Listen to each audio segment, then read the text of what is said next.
Truth, Justice, and Reconciliation Commission Summit. And we're going to start with a cultural performance. So please give it up for our guests for today.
Sissoko Bengora Camera Kuyate Kompasa.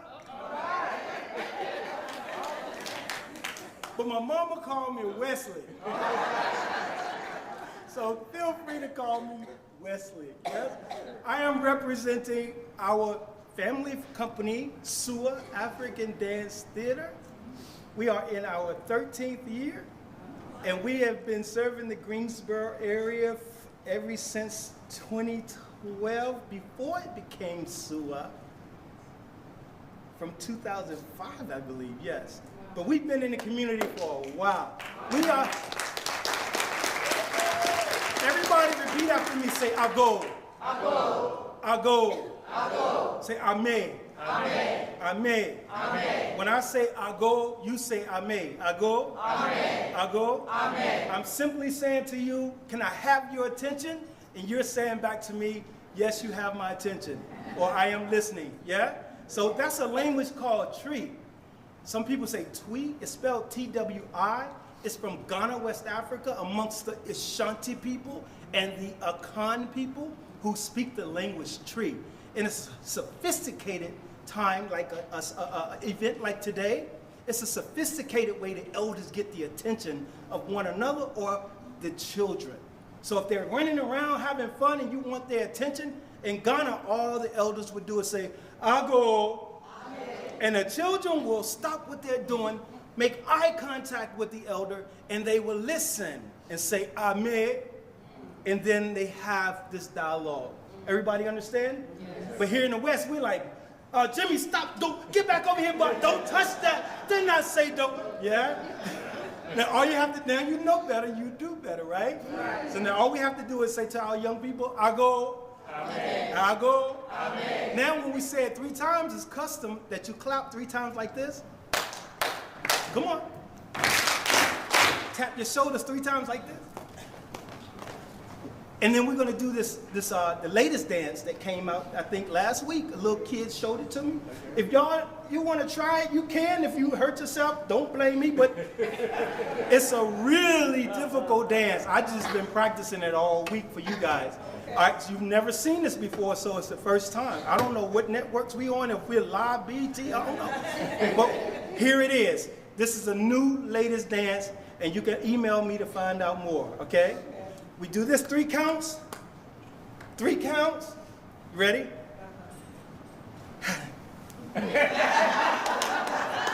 For 3 counts? I told you, didn't I? Yeah? I think that dance is called, anybody know? Cabbage Patch. Cabbage Patch. What? What? That's, okay, that sound old, but we're going to leave it alone. We're going to drop it right there, okay? All right, here we go. So you do this for 3 counts. And we put our hands like this, and we're going to speak a little umoja. Say umoja. Umoja. Swahili, right? That means unity. It means togetherness, the spirit of together. We come inside these 4 walls, celebrating each other. So we're going to make a circle and say, umoja. Clap at the bottom and celebrate right here. Celebrate right here. Yes, I go. Amen. So we're going to do it 3 times. I'm going to demonstrate first, and then you're going to do it with me, okay? I go. Amen. I go. Amen. I go. Amen. Umuja! Are you ready? Yes. All right, that was just the practice. I want this place lit. All right, you ready? Here we go. 3 times. I go. Amen. I go. Amen. I go. Amen. Hey, come on. Umuja! Nice, guys. Nice, nice. I go. Amen. All right, so we can continue on with our little presentation. I say little because we're used to doing like 30 minutes, but we're going to do only 15, I think, today. But we're going to load it up, okay? So we're going to do this dance. We're going to attempt this dance. Yeah? It's a dance that involves me. It's been a while. I'm going to try. But it's a dance called Yankadi. And this dance is from Guinea, West Africa. And guess what? It's a dance for lovers, right? It's a mature dance. It's not a sexual dance, it's a sensuous dance. Yeah? It's eloquent. So we're gonna do it, me and my wife. This is my wife. Luckily, this is my wife. Yeah? She's gonna help me out with it. These are our 2 sons. All right. Yeah. So they're gonna play the traditional, what we're presenting is all from traditional West Africa. Nothing we made up ourselves. So we're passing this down as it was passed down to us, to you, okay? All right, so Yankadi. You ready? All you gotta do is clap like this right here. Don't speed it up, because it's gonna hurt me now. Don't speed it up, keep this rhythm, huh? Okay. Hey!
Jesus. Woo. You see it? I mean, I don't have to say that. You see it, right? That's just the seasoning in me coming out. Yeah, I'll go. We're going to keep going. With what? I don't know. No, we're going to do another song for you on the drums. This particular song, let's see. Which one? We're going to do, you ready for something? We're going to do, I'm putting my wife out there. She's going to keep going with the dance. I'm going to sit down. So we're going to do a traditional dance called Sorsene. Say Sorsene. This dance, again, is from Guinea, West Africa, and this is for the 9 to 14-year-old little girls who are giving thanks to their parents, the elders. Yeah? You notice I said parents, right? Because it took a village to raise a child. So they would line all the parents, the elders, women. They would all be seated like you're seating, but they would be in a straight line. And all the young girls in the village between 9 and 14 would come out, and they would do this dance to show thanks and gratitude for the parents teaching them how to become young women, the things, the skill sets that they need to become a young woman, a young adult. So they do this dance with gratitude, and it's a way for them to say thank you. That's it. Dance Sorsene. Okay? Y'all ready? Yeah. All right, here we go.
around to bring up one of our board members who's going to give us some greetings, Mr. Keith Bullock.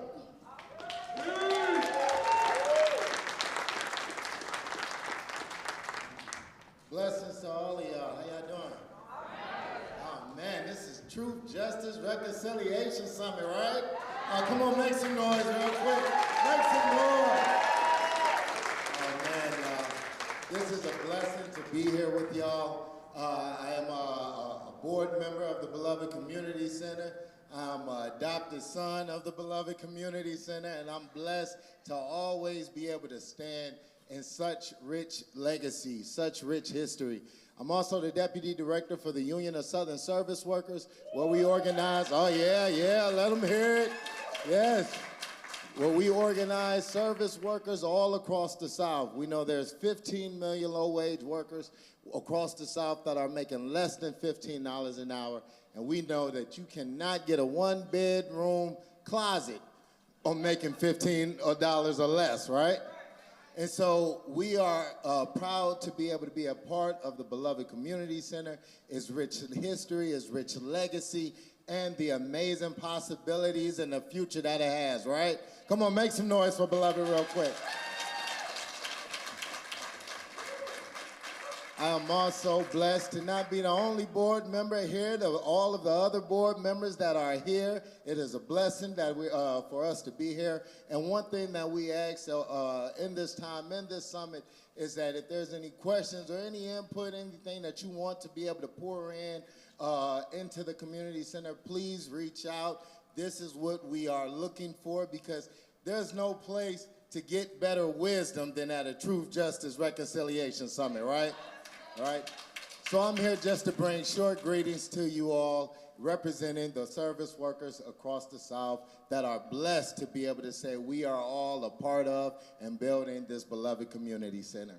Now, also, one thing that we want to be able to give is that our members, USSW, its very inception was built on a legacy of so many people, especially the work of the Johnson, Reverend Nelson Johnson and Dr. Joyce Johnson. Can we give them a hand real quick?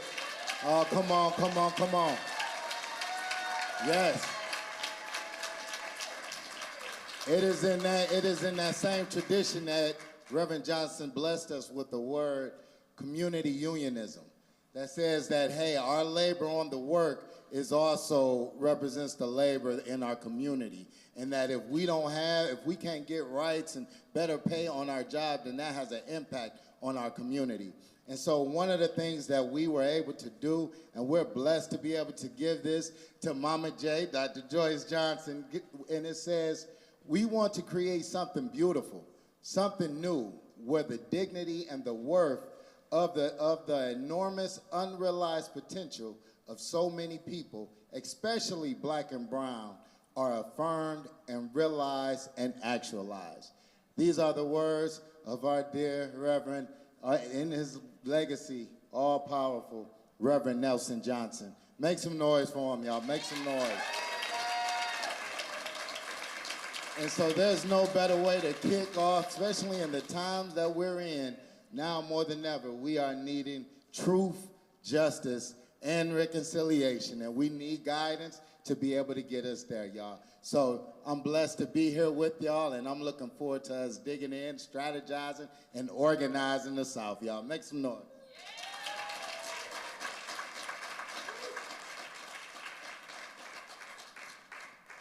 Thank you so much for that welcome, Keith. Good afternoon, everybody. My name is Halima Opata. I'm on staff at the Beloved Community Center. Used to be an intern. I just transitioned, graduated from A&T. Thank you.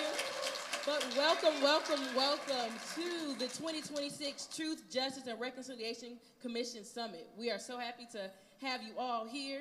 TC is directing me to the stage. Thank you, sir. All right. Thank you.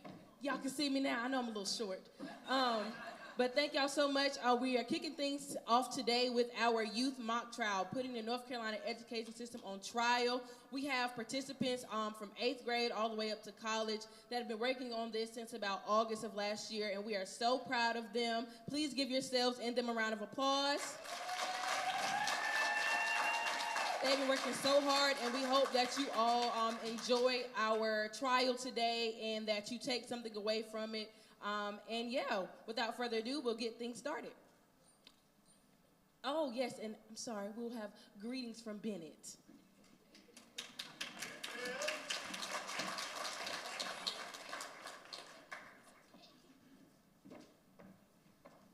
Good afternoon, everybody. My name is Rihanna Gibson. I currently serve as SGA Executive Publicist here at Bennett. Thank you. It is an honor to have everybody here on our campus. On behalf of Bennett College and the Student Government Association, we are pleased to have you here today. We value opportunities that uplift and empower voices, create spaces. Jesus, I can't read. I'm a little nervous on the stage. My bad. I'll restart that. On behalf of Bennett College and the Student Government Association, we are pleased to have you here today. We value opportunities that uplift, empower voices, and create spaces for people to be seen, heard, and engaged. We thank everyone involved in organizing this event and appreciate you all for being present. We hope you have a meaningful time here at Bennett. Thank you.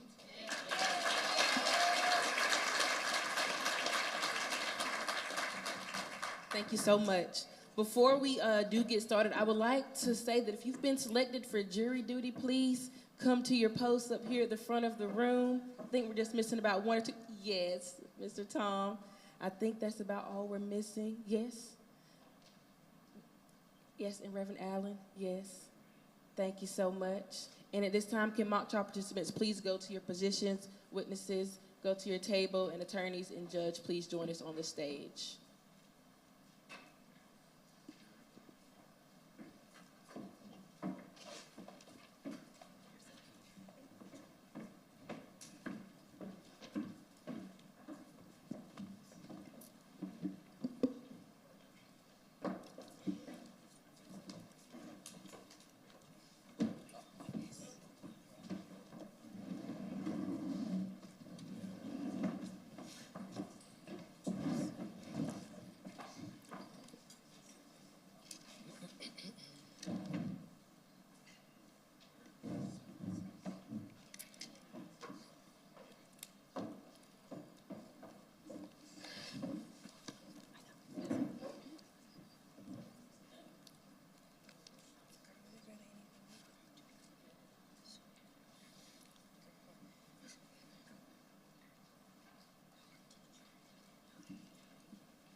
Alrighty, is everybody ready? Okay. Good afternoon. Welcome to today's session of Mock Trial Court. This proceeding is part of a student-led educational experience designed to model the structure, rules, and professionalism of a real courtroom. I ask that all participants and observers maintain courtroom decorum at all times. Bailiff, please call the court to order. All rise.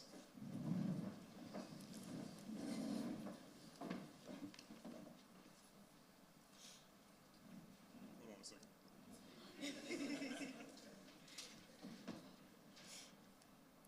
The U.S. District Court for the Mock District of Greensboro, North Carolina is now in session. The Honorable George Morgan Best is presiding. All participants and observers remain standing until the judge is seated. Please be seated. Be seated.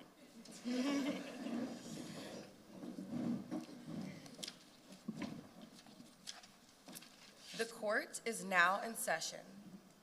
We are here today to hear the case of Jordan Johnson versus the North Carolina education system.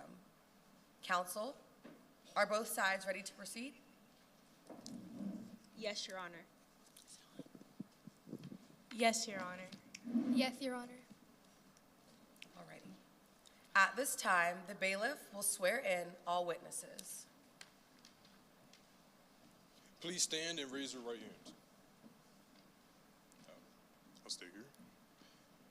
Do you promise that the testimony you are about to give will faithfully and truthfully conform to the facts and rules of the mock trial competition? I do. You may return to your seats. You have been sworn in.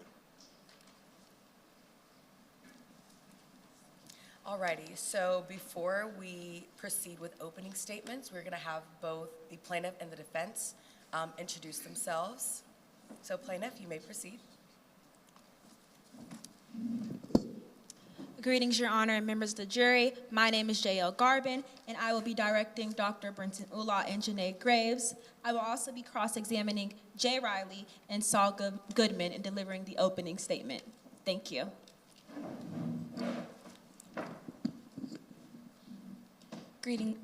Greetings, Judge and members of the jury. My name is Kayla McDowell. I will be directing Jordan Johnson and Denise Carter, and I will be cross-examining Michelle Sullivan and Ms. Henderson.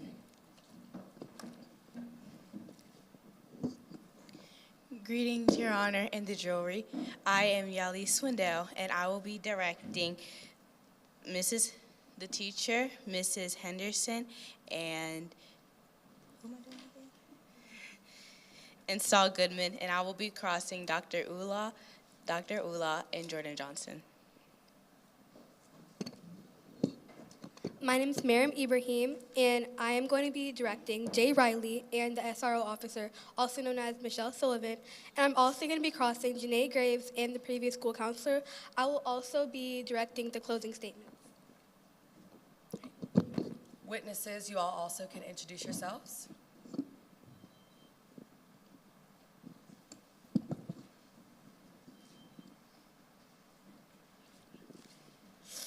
Greetings, Your Honor, and the jury. My name is Janae Graves, and I'll be portraying a witness for the plaintiff's side. Greetings, Your Honor, and members of the jury. My name is Halima Opata, and I will be portraying Officer Michelle Sullivan. Greetings, Your Honor, and members of the jury. My name is Victoria Hardy, and I'll be portraying the teacher, Ms. Henderson. Greetings, Your Honor, and members of the jury. My name is Lohat Berhane, and I'll be portraying Jordan Johnson. Greetings, Your Honor, and members of the jury. My name is Christian Harper, and I will be portraying the former school counselor, Denise Carter. Greetings, Your Honor, and members of the jury. My name is Jesse Lopez, and I will be portraying Saul Goodman, the school counselor at Northwest Nash High School. Greetings, Your Honor, and members of the jury. My name is August Hutchins, and I'll be portraying Jay Riley. Greetings, Your Honor, and members of the jury. My name is Brenton Ula, and I'll be portraying an expert witness, Dr. Brenton Ula. And lastly, before we begin, I'll just introduce myself. Hello, everyone. My name is Morgan Best. I'm a second-year honors pre-law student at the illustrious North Carolina Agricultural and Technical State University, currently serving, yes. A little bit about myself. I'm an aspiring sports and entertainment lawyer, and when it comes to mock trial experience, I'm a two-time best witness for North Carolina mock trial at the regional level. So it's just a pleasure to be here today, and I see myself in a lot of you guys, so I'm very thankful to be here. And yes, we will proceed.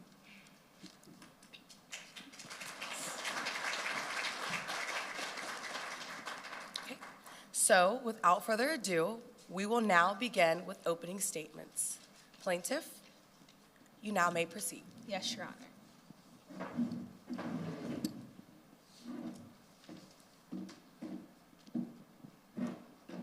Honorable Judge and members of the jury. Public schools teach more than math and literature. They teach students where they belong, who is allowed to speak, and who is expected to remain silent. For Jordan Johnson, the lesson was clear. When she spoke out of turn, authority answered with force. Greetings, Your Honor, and members of the jury. My name is J.L. Garbin, and I stand here alongside my co-counsel, Kayla McDoe, representing student Jordan Johnson, a bright, college-bound senior who came to Northwest Nash High School looking for opportunity and found exclusion instead. The evidence today will show that Jordan Johnson was disciplined not because she was dangerous or disruptive, but because her voice made others uncomfortable. This case is about an unspoken rule that exists in classrooms all around this country. Only speak when spoken to. Jordan broke that rule. This is what happened. Jordan transferred from Halifax Central High School, a school closed due to systematic underfunding, like many black and brown schools across the nation this day. That decision alone shows that the school believed in her academic ability. On the day of the incident, the class was discussing All-American Boys, a novel that explicitly examines race, policing, and injustice.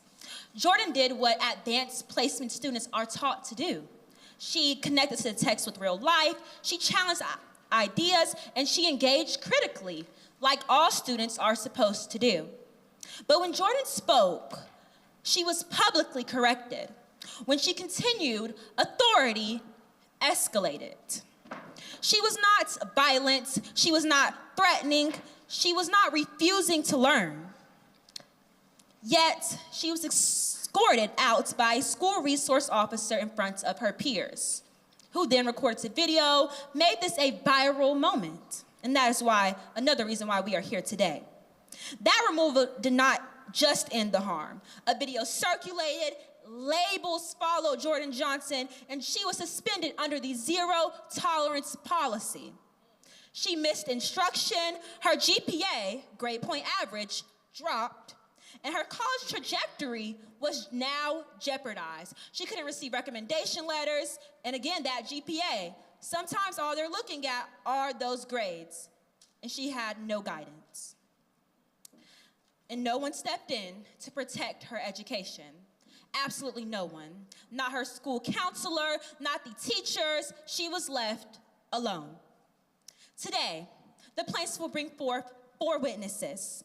You will hear from bright student Jordan Johnson here today, who will tell you how it felt to be isolated, removed, and labeled for participating and engaging critically in class.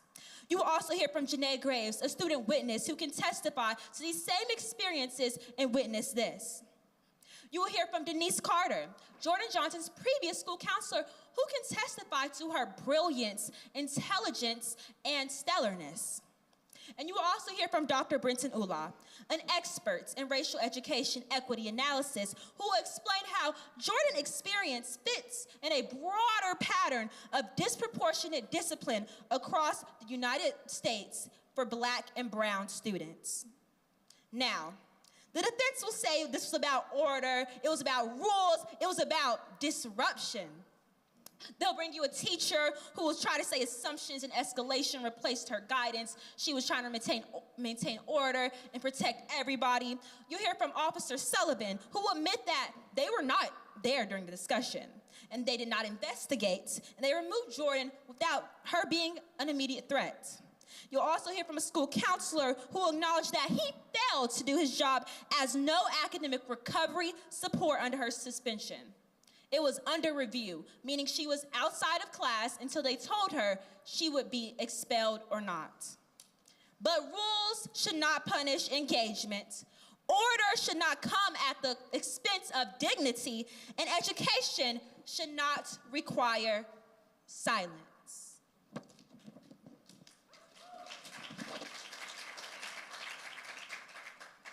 Now, members of the jury, we're calling you to action. At the end of this trial, you will be asked whether Jordan Johnson was treated as a student worthy of guidance or as a problem to be removed. Today, you have 3 things to decide between that will determine this verdict for the plaintiff: improper action, causation, and failure of duty. For improper action, this includes the defense side's excessive force that they used with Jordan. The causation, The harm caused Jordan the loss of her education, the loss of her dignity, and the loss of all the other things she deserved as a student. As education is a constitutional right in the state of North Carolina and across the United States. And failure of duty. Her teachers failed her. The school failed her. The education system failed her. They did not de-escalate the situation or ensure restorative measures. The evidence will show beyond a reasonable doubt that she was punished not for misconduct, but for speaking when she was not spoken to. Thank you.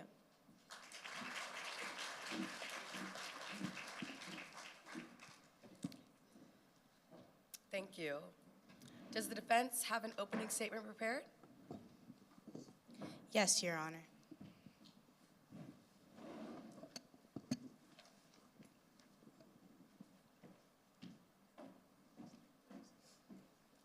Your Honor, and members of the jury, all education matters. Classrooms are shared spaces. Every student inside them has the right to learn without disruption. Teachers are responsible, but not for one student, but for all. Your Honor, and members of the jury, my name is Yali Swindell, and I stand alongside my co-counsel, Mayor Abram.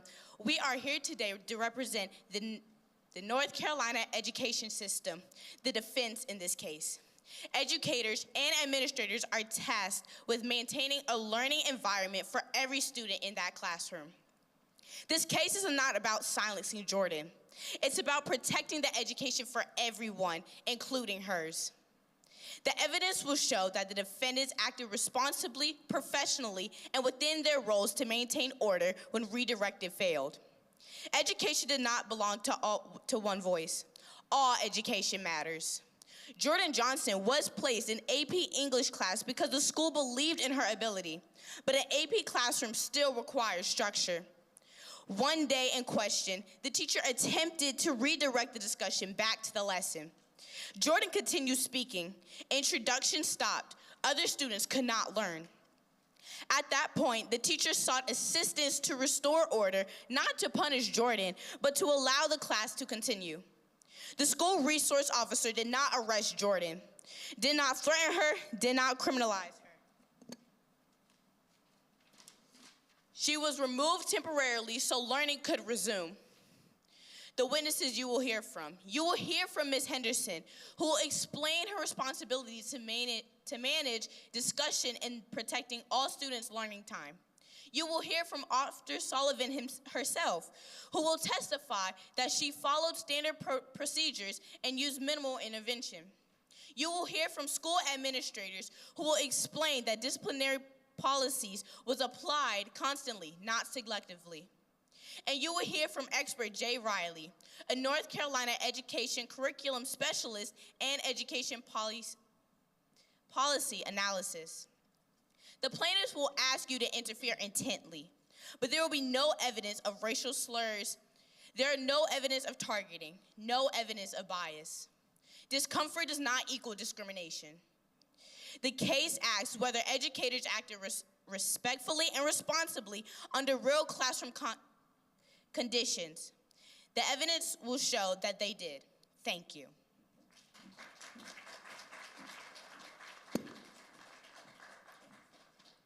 We will now move into the presentation of evidence. The plaintiff may call its first witness to the stand.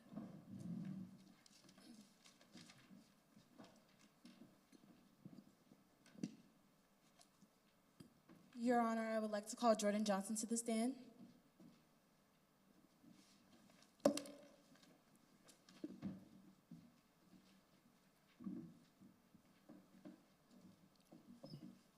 Please state your name for the court.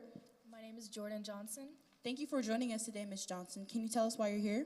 The Department of Education failed me by trying to silence my freedom of speech. And how did it fail you? Instead of seeing me for the scholar I am, they chose to limit me and stereotype me, and because of that, I haven't been able to return to school. Why aren't you allowed to return? I was suspended because of an altercation I had with one of my teachers. And since your suspension, what steps have been taken to resolve this situation? No action's been taken. Has any counselor, administration, or staff member reached out to you? No. And what grade are you in, Jordan? I'm in 12th grade. And what are your plans after high school? I plan to go to Spelman and major in psychology. And how has this impacted your college application and chances? My GPA's drastically dropped, and it's become harder for me to get teacher recommendations. And what have you personally done to improve your situation? I've reached out to my teachers and counselor to catch me up with assignments, but none of them have responded. And how have other supporters responded to your requests? Other supporters have reached out to keep me on track and get me prepared for when college applications start.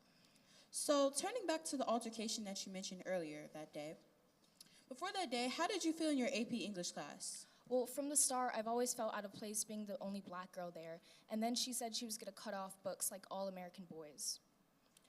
And how did the books being banned make you feel? I was upset because being the only black girl there, those were one of the only books I could relate to. So, were there any other instances where a teacher said something about your culture that made you feel offended? Well, during many discussions, the teacher only focused on white figures instead of black figures because it wasn't, quote unquote, part of state standards.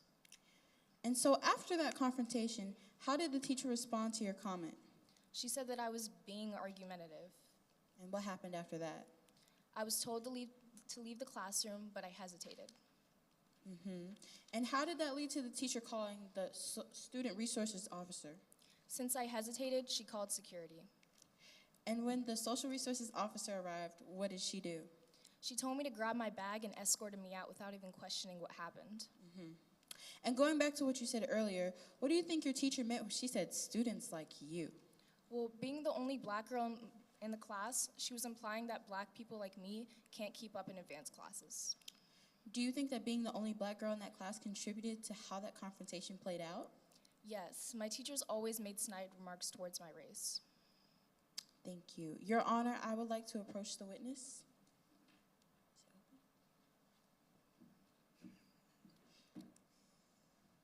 Do you recognize what has been marked for identification as Exhibit 1? Yes. What is it? It's the confrontation with me and the teacher. And how do you recognize it? I'm the girl in the video. Is it a true and accurate recording? Yes. Is it in the same or substantially the same condition of when you last saw it? Yes.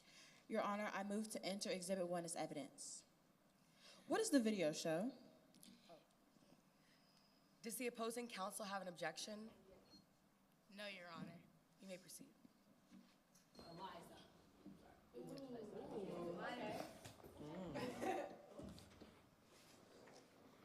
So, August, I was kind of looking at chapter 4 here, and dude, I'm so cooked on chapter 4. That really confused me. I know. This is not a debate, Jordan. Wait, hold on. I'm not arguing. I'm asking why students like me always have to be quiet to make others comfortable.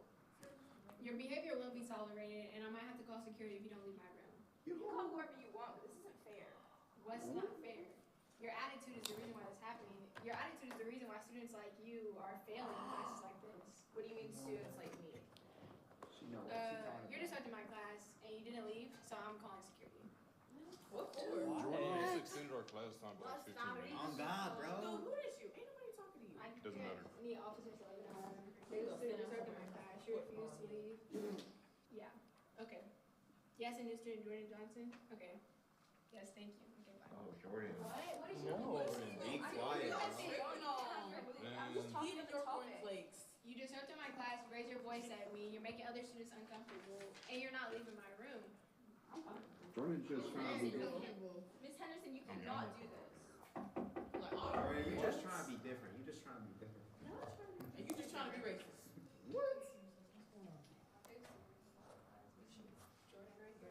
Yeah, I've heard a lot of yelling and complaints from the classroom next door. Young lady, you just come with me. No. Come on. No. She did nothing wrong. Stop. No.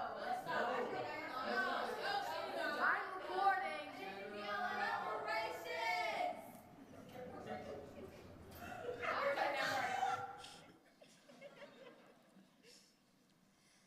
What does the video show? It shows me negatively reacting to the SOR officer, but after the teacher made racist remarks. Then what? The SRO officer escorted me out of the room. And in the video, it only shows you, correct? Yes, the students who made the video failed to release the first half of the video, attempting to make me look aggressive. Ms. Johnson, what is the real harm that resulted from what the school did to you? The real harm is that even though I followed everything that the school told me to do, I was still punished and pushed out. And what message does your experience send to other students? It tells other students that you shouldn't try to challenge ideas and you shouldn't express your beliefs. If so, you'll be punished and pushed out. No further questions, Your Honor. Cross? Yes, Your Honor. So Jordan, you're a high school senior, correct? Correct. So is it true that you transferred from Halifax Central High School to Northwest Nash High School? Correct. And isn't it true that your old school was shut down because it had outdated textbooks, broken laptops, and no AP classes? Correct. Is it also true that teachers bought supplies out of their own pockets and still couldn't keep up with what the other districts had? Correct. Jordan, since your school didn't have any AP courses, you were able to be qualified into our AP course, correct? Correct. And so since you had a new school, new students, and new expectations at once, is it true that you felt out of place? That's true. Did you feel isolated? Yes. You felt out of place because you were the only black girl in a class full of white kids, right? Correct. Is it also true that you felt out of place because your AP teacher was Miss Henderson? No. You felt that her actions towards you were often racially motivated. Is that true? That's true. Did you often participate in debates and classroom discussions? Yes. Were you also aware that teachers have set curriculum and standards to follow? Objection, Your Honor.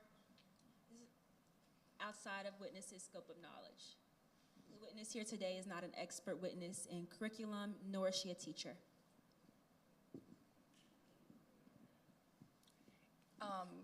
Can you restate your question that you asked?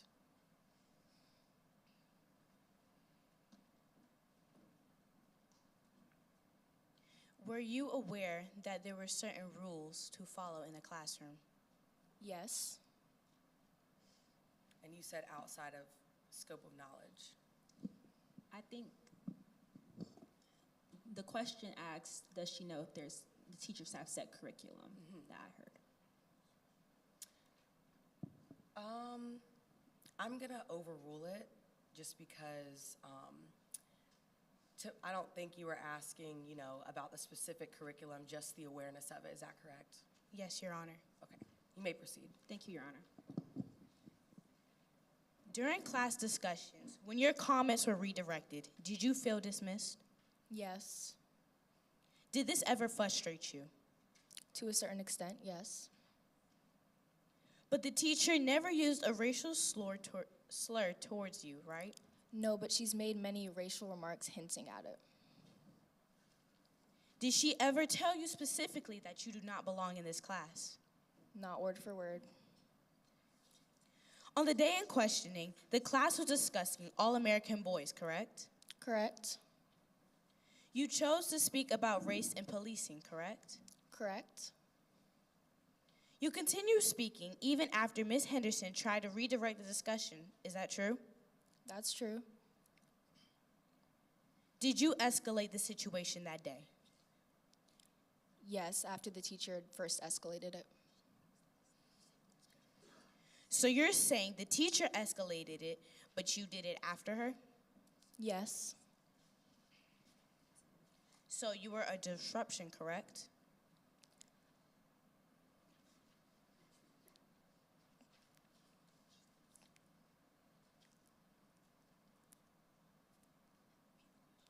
Could you repeat the question? So you were a disruption, correct? Correct. you often escalate situations with the teacher? Objection.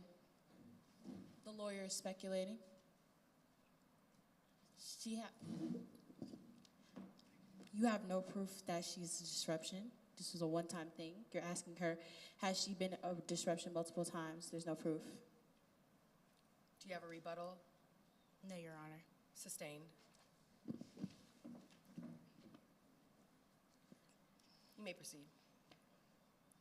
So in the video, when Ms. Henderson told you to pack your things, why didn't you do it right then and there? Because I wanted to fix the problem instead of just letting it go. Your voice was raised compared to earlier in class, correct? Yes, but it was at the same teacher that the same level that the teacher's voice was at. You did not ask for permission to continue speaking, correct? No.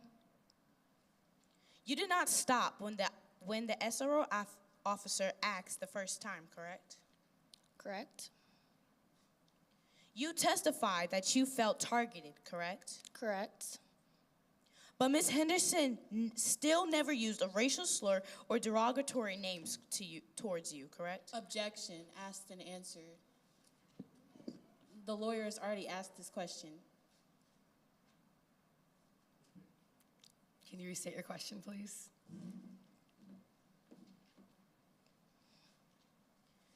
But Ms. Henderson never used a derogatory name, correct? Correct. Sustained.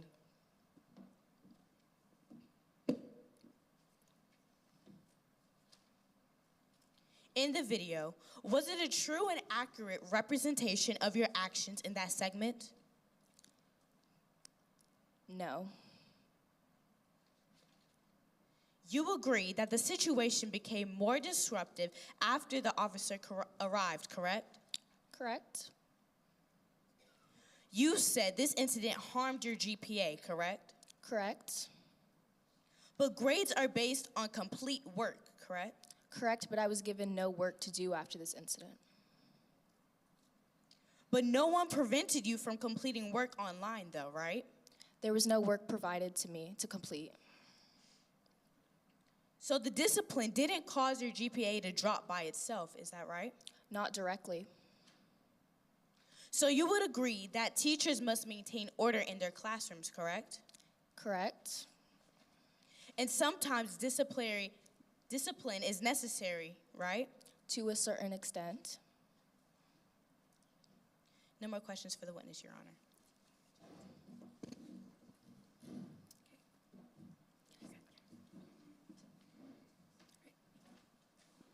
You may call your second witness to the stand. Yes. Your Honor, we call Janae Graves to the stand.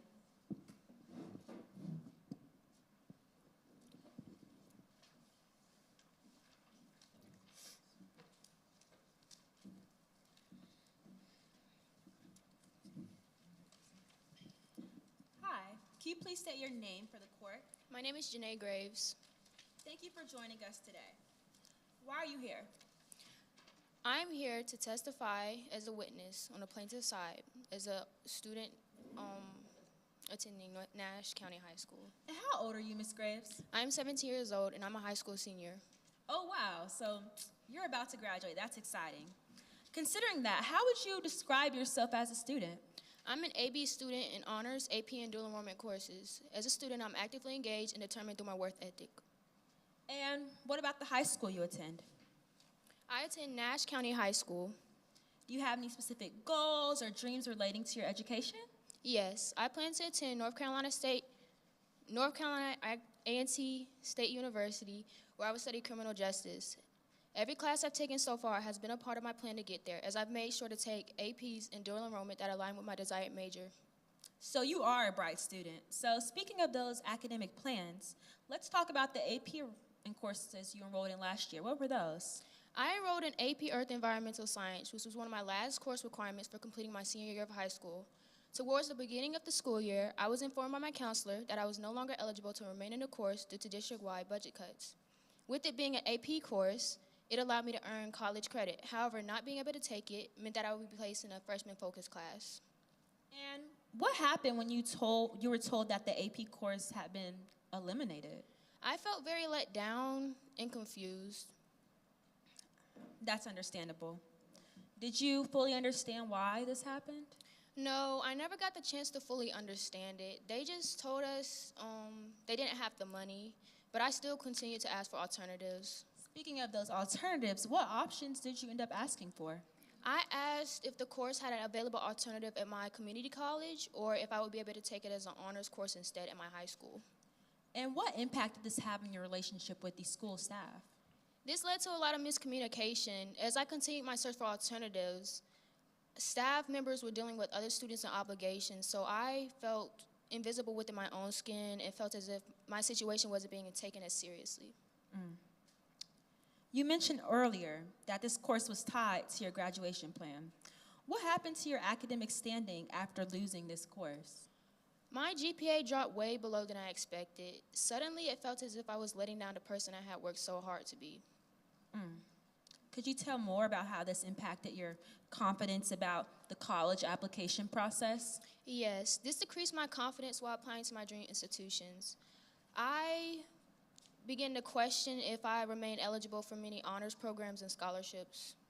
Are you able to share any stories in which students have faced similar experiences? Yes, I've seen several instances where students are denied access from advanced learning opportunities and targeted based on their race or social class. For example, my best friend had experienced a similar situation where she was placed out of an advanced course needed for graduation due to district-wide underfunding. And what comparison can you notice between wealthier schools and poor ones? I've noticed that within wealthier schools, students still have alternatives to choose from, whereas in my school, we're just told to deal with it on our own. What do you believe causes this?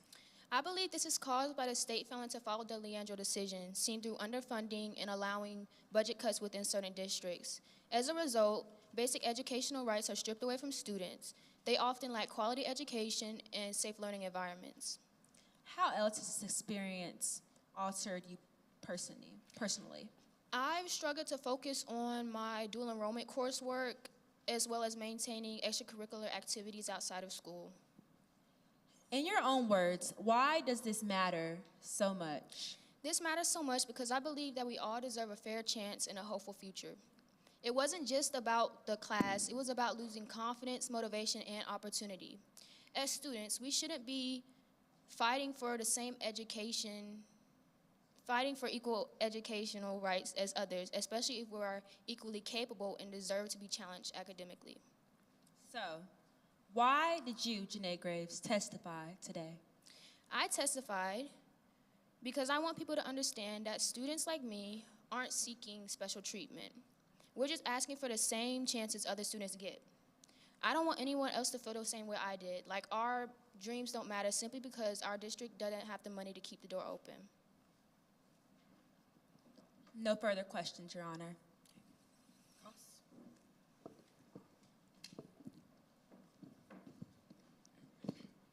Yes, Your Honor. Janae, you were a student in the classroom, correct? Yes, that's correct. Not the teacher? No, I wasn't. Not an administrator? No. Not trained in discipline or policy, correct? No, ma'am. You were seated near Jordan, correct? Yes. So you could hear most, but not all Jordan was saying, Yes. correct? Okay. And tone is something that you interpret, not something you measure, correct? Yes, I agree. Do you agree that the same words, same people can interpret the same words and interpret the tone differently? Yes, I agree with that. Okay. Jordan did not curse, did she? No, she didn't. She did not stand up aggressively, correct? That's correct. She did not approach the teacher physically, correct? Yes, I agree with that. Jordan was talking about a book assigned in class, correct? Yes. Did the book cover topics that cover race and police violence? Yes, that's correct. Topics that can make people feel uncomfortable, correct? Yes, I agree. It can make people feel uncomfortable. Yes. Okay. And feeling uncomfortable is not the same as being unsafe, correct? Yes. You never felt like you were in danger, correct? No, I didn't. I didn't feel as if I was in danger. I could definitely feel the tension. And you never believed that Jordan would hurt anyone, correct? No, Jordan had no intent to harm anyone. She just remained in her seat. Okay. And when the officer entered the room, you were surprised, correct? Yes, I was very surprised. The officer came in very aggressively and unexpected. Did you expect the police to be called over a classroom discussion? No, I didn't know it would be taken to that extent. Okay. And other students began recording after the officer arrived, correct? Yes, that's correct. The recording did not begin during Jordan's comments, right? Yes, that's correct. Okay. After watching the video circulate, did your opinion change? No, it didn't change. With me being firsthand experiencing it in person, it didn't change, but I can see how the media altered it and shifted Jordan as a threat. Okay. And social media influenced how people talked about Jordan after the video, correct? Yes, that's correct. Okay. And you never spoke with Jordan privately about what she meant, correct? No, I never got the chance to. And you never asked her how she felt after being removed, right? No, I haven't. So your testimony is based on a partial view, your personal interpretation, and events that escalated Objection, after. speculation, Your Honor. This is speculation and is inferring what my witness decides to think. Any rebuttal? No, Your Honor. Sustained. Thank you, Your Honor. And you would agree that interpretation is not the same as fact, correct? Yes, I agree. That's all, Your Honor. Your Honor, may I redirect?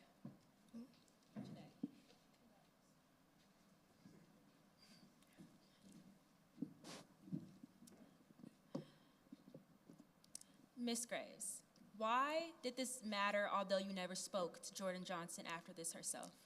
This mattered to me because I could see me and Jordan. I could see her struggles she was dealing with and how the effect of the teacher's perception of her had on her in the media.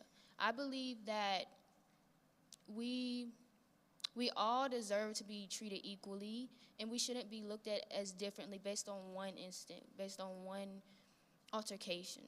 And you've seen similar things happen to other students like yourself? Yes, I have. No further question, Your Honor.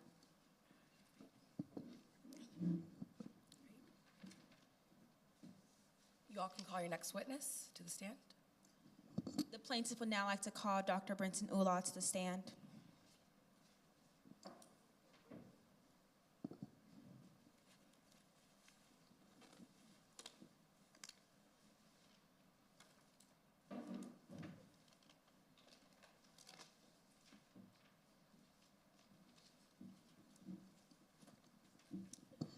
Good afternoon. Can you please state your name and occupation for the court? Dr. Brenton Ulaw. I'm a racial education equity analyst.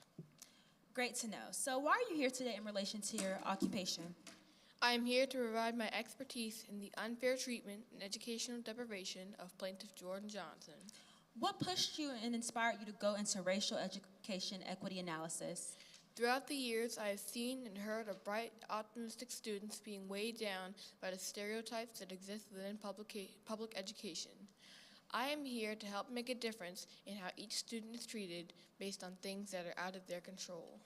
So how long have you been a reputable analyzer? 22 years. Where did you receive your education to enter that field? I received my undergraduate degree at Morehouse College and my master's degree at the University of North Carolina at Greensboro. Then I proceeded to get my master's and doctorate degree while gaining experience. So what fields and work did you enter after receiving your education? Since graduating, I have worked as a school district consultant, research director, university lecturer, and expert reviewer. Why are you providing your expertise to the case of the plaintiff? I believe this is a case of disparity and inequity based on the color of Jordan Johnson's skin and a failure on the part of the education system. And how does your experience apply to this case? In most cases, not unlike Ms. Johnson's, who is a young black student, critical questioning is seen as defiant, disruptive, or disrespectful, whereas of white students it is seen as critical thinking and active class participation. And what factual evidence have you gathered from these education audits?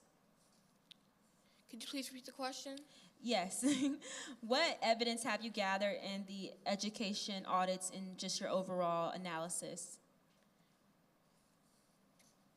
In my research, I have also found that black students transferring from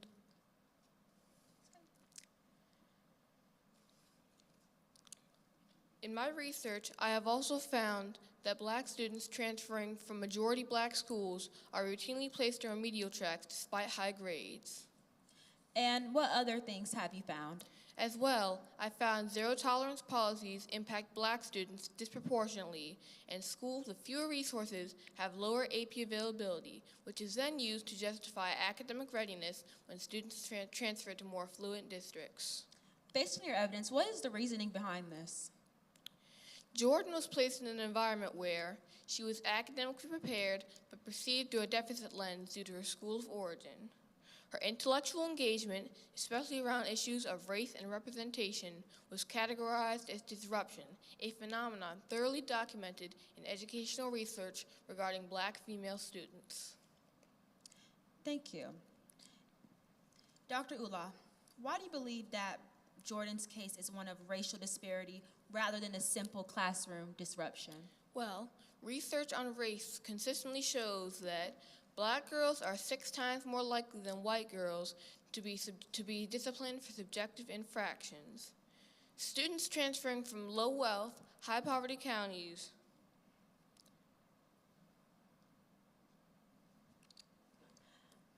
Your Honor, may I move to insert Dr. Brenton Ula in as an expert witness in racial education equity analysis? Yes, unless there's any objection from the opposing counsel. No, Your Honor. Thank you. Dr. Brenton Ula, would you like me to repeat the question for you? Yes, please. Why do you believe that Jordan's case is one of racial disparity rather than a simple classroom disruption? Well, research on race consistently shows that black girls are 6 times more likely than white girls to be disciplined for subjective infractions. Students transferring from majority black schools are subjected to racialized assumptions due to their schools of origin. Teacher comfort often determines whether student inquiry is viewed as critical thinking or disrespect. And finally, school resource officer dramatically increases negative academic outcomes for black students. Do you believe Jordan Johnson's case is an isolated incident? Absolutely not. The failure to implement the Leander decision left schools like the ones in Halifax County severely underfunded and forced students to enter schools that were unprepared to support them.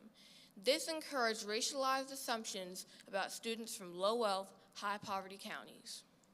Connecting to that, what would you say about curriculum censorship?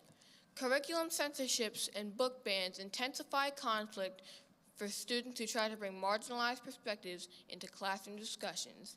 It is also a school culture where policy is used as a shield to avoid addressing bias. Wow. Based on everything we discussed today, what are your expert conclusions based on this case? Based on my review of the evidence and my 22 years of experience in educational equity research, I conclude the following. Jordan Johnson was academically capable of succeeding in her AP course. Her removal from class was disproportionate to her behavior and consistent with national patterns of racially biased discipline. The district failed to provide culturally responsive support during her transition from Halifax to Nash County. The actions of the teacher, counselor, and school administration demonstrate patterns of systematic bias, not isolated misjudgment. Jordan's current academic harm, including GPA decline, college readiness setbacks, and academic and emotional distress, are a direct result of institutional inequity.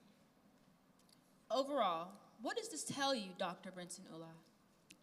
It is my expert opinion that Jordan Johnson was deprived of an equal educational opportunity, disciplined more harshly than similarly situated white peers, and subjected to a learning environment that not only failed to support her, but actively punished her for her voice, identity, and intellectual engagement. No further questions, Your Honor.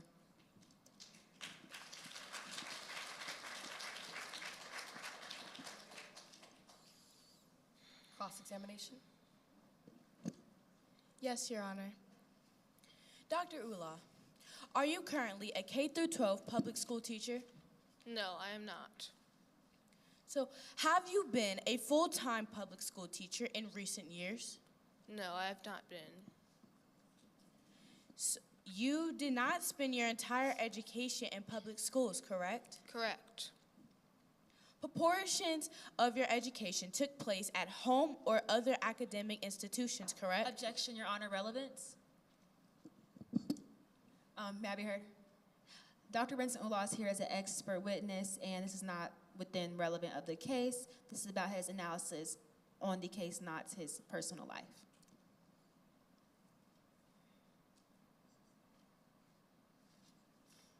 Any rebuttal? No, Your Honor. I'll have it sustained. Thank you, Your Honor. So your opinions today are not based on your own experience as a public school student, correct? Objection, Your Honor. My witness has already established that they're an expert witness, and we just discussed that personal life besides their education. It's already been established in this case, therefore they do not need to discuss this further. And what was your objection? Relevance, again, is continuing on that same line of reasoning within the questions.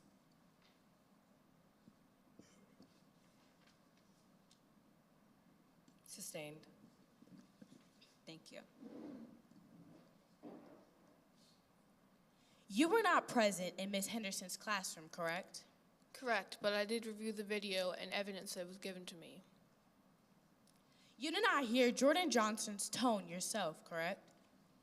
Correct. You did not observe students' reactions firsthand, correct? Correct. Instead, you reviewed reports and summaries, correct? Correct. That is my job as a racial education equity analyst. Reports that were written by others, is that correct? Correct. Again,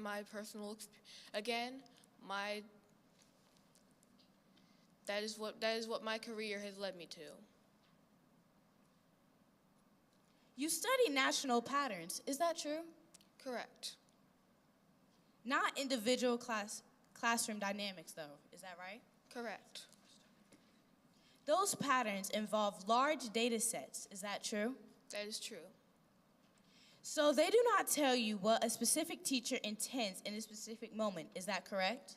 Correct. But based on my review of the video, I believe that Ms. Henderson took an inappropriate and an unprofessional response by using phrases such as students like you. But you cannot say what Ms. Henderson perceived in that moment, is that true? Correct. This is my interpretation. Also, you cannot say how Jordan's comments sounded to everyone else in the room, is that true? That is true. When you were retained by the plaintiff, you were retained by the plaintiff's legal team, correct? Could you please repeat the question? You were retained by the plaintiff's legal team, correct? Could you please repeat the question? You were retained by the plaintiff's legal team, correct? Correct. So you are being paid for your time and testimony, correct? I am being paid for my time, not for my testimony. So you didn't volunteer your opinions independently, though, right? Correct. So you were asked to review this case after initiation began. Correct. Objection. On the grounds of asked and answered, you've already asked that question multiple times. Can you ask your question again? So you were asked to review this case after initiation began. Sustained.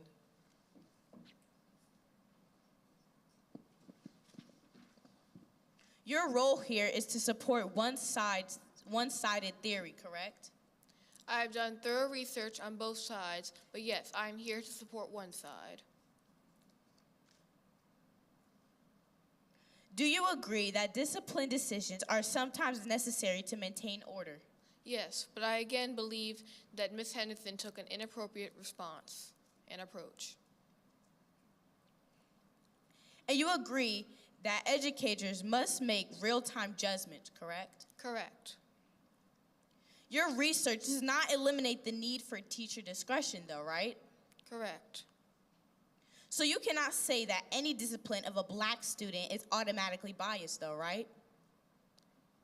I reference national patterns. That is my job.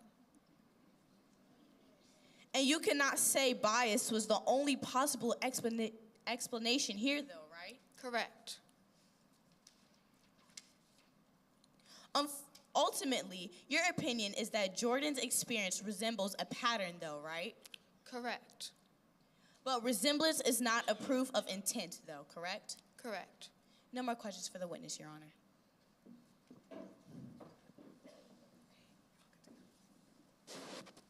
All right, the plaintiff can call its last witness to the stand. Your Honor, I would like to call Denise Carter to the stand.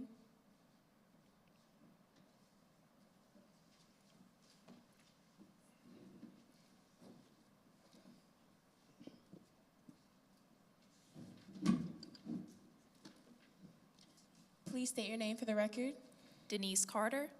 Ms. Carter, what is your profession? I was a school counselor at Halifax Central High School. And how long did you work there?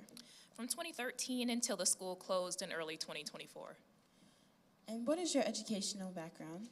I have a master's degree in education with a concentration in school counseling from East Carolina University. And how long have you worked in public education? Over 20 years. Wow. Can you briefly describe your Halifax Central High School? It was chronically underfunded. We had outdated textbooks, unreliable internet, limited computers, nearly 400 students to a counselor. Were advanced courses available to those students? No, we lacked funding and certified instructors to offer AP and honors level courses. I'm sorry to hear that. Do you know Jordan Johnson? Yes. And how long did you know her? Or how did you know her? I counseled her starting the beginning of her sophomore year. And how would you describe her as a student?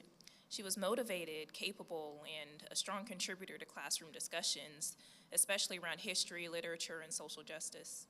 Did she talk to you about college? Yes, she hoped to attend Spelman College or North Carolina A&T. Oh, wow. And how did the school's limitations affect her? She wanted to take AP courses, but they weren't available to her. And what happened when Halifax Central closed? Students were reassigned to schools in neighboring counties. What concerns did you have about that transition? Halifax Central was over 90% black, while receiving schools were predominantly white and suburban. Did Jordan share her concerns with you? Yes, she was excited academically, but worried about being stereotyped and not belonging. And did Jordan contact you after transferring? Yes, within 2 months. And what did she tell you? She said she felt isolated and that her AP English teacher was dismissive when she raised questions about race and representation. Did she mention any specific incident? Yes, she was reprimanded for questioning why certain books, including All American Boys, were not allowed.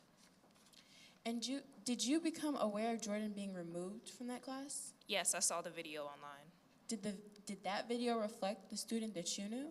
No, it did not show her character or the full context. And what happened to Jordan afterward? She was suspended indefinitely, pending an expulsion review. Did you attempt to intervene? Yes, I contacted the district, but I received no response. And based on your experience, was Jordan's situation unusual? No, it reflects a broader pattern of structural inequity. And based on how are black students often treated in these situations? They're disciplined more harshly for self-advocacy. Are those disparities supported by data? Yes, black students in North Carolina are suspended at nearly 4 times the rate of white students. In your opinion, how has this affected Jordan? It has harmed her education, mental health, and college opportunities. If Halifax Central had been properly funded, would this have mattered? Yes, Jordan would have pursued rigorous academics without displacement or discrimination. Okay. And can you tell the jury why you are testifying today? To support Jordan's case and highlight systemic failures denying equitable education. No further questions, Your Honor. Just for clarification, what was your position on the case? I was the school counselor at Halifax Central High School. Gotcha. Okay. Thank you. Cross? Yes, Your Honor. Ms. Carter, you are a counselor at Halifax Central High School, correct? Correct. Not at Northwest Nash High School? Correct. You were not employed by Northwest Nash at the time of the incident, correct? Correct. You were not present in the AP English classroom on September 28th? Objection. Asked and answered. The witness has already established that she did not work at that school. Repeated question.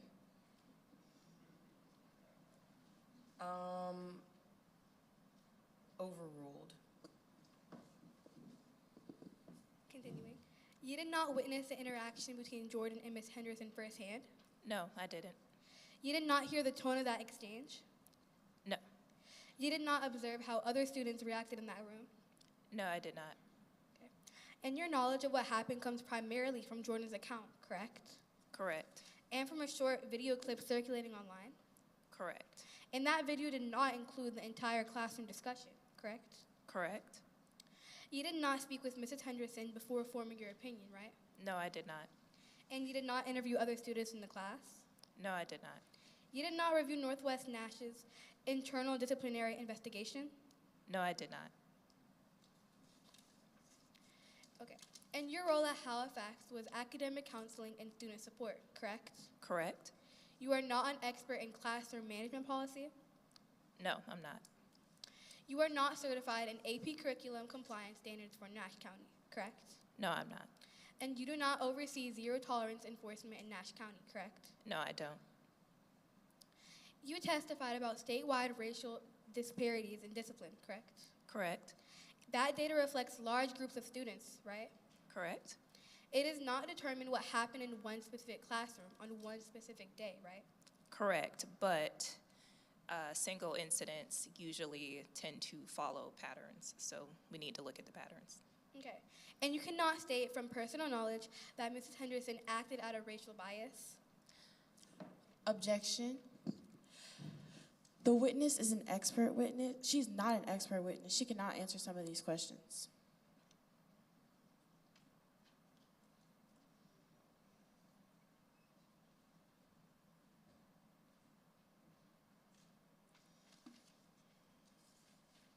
Overruled. Could you repeat the question, please? And you cannot state from personal knowledge that Mrs. Henderson acted out of racial bias? I can't say for sure. Okay. When Jordan transferred, you knew it would be an adjustment, correct? Correct. You understood AP level expectations at Northwest Nash might differ from Halifax? Correct. You were not present to observe Jordan's classroom conduct at Northwest Nash? No, but I've known her long enough to testify to her character. Okay. And so you cannot say whether her participation met that classroom's expectations? Could you ask again? So you cannot say whether her participation met that classroom's expectations? I can't say for sure, no. You described seeing the video as heartbreaking, correct? Correct. You care deeply about Jordan as a former student, correct? Correct. You advocated for her personally, right? Yes, within the confines of my job. So are you here to support her? Yes, I am. Okay. And so ultimately, your testimony is about broader systematic concerns, not about what you personally observed on September 28th, right? Yes. That's all, Your Honor. Your Honor, I would like to redirect. Ms. Carter, your job was to be a counselor to the entire school, not just Jordan, correct? Correct. So even though you weren't present, you knew Jordan, correct? Correct. So do you think Jordan would do something like that, how she was portrayed in the video? Absolutely not. The video did not capture the full context of the situation, and it did not reflect the Jordan that I know. Thank you. No further questions, Your Honor.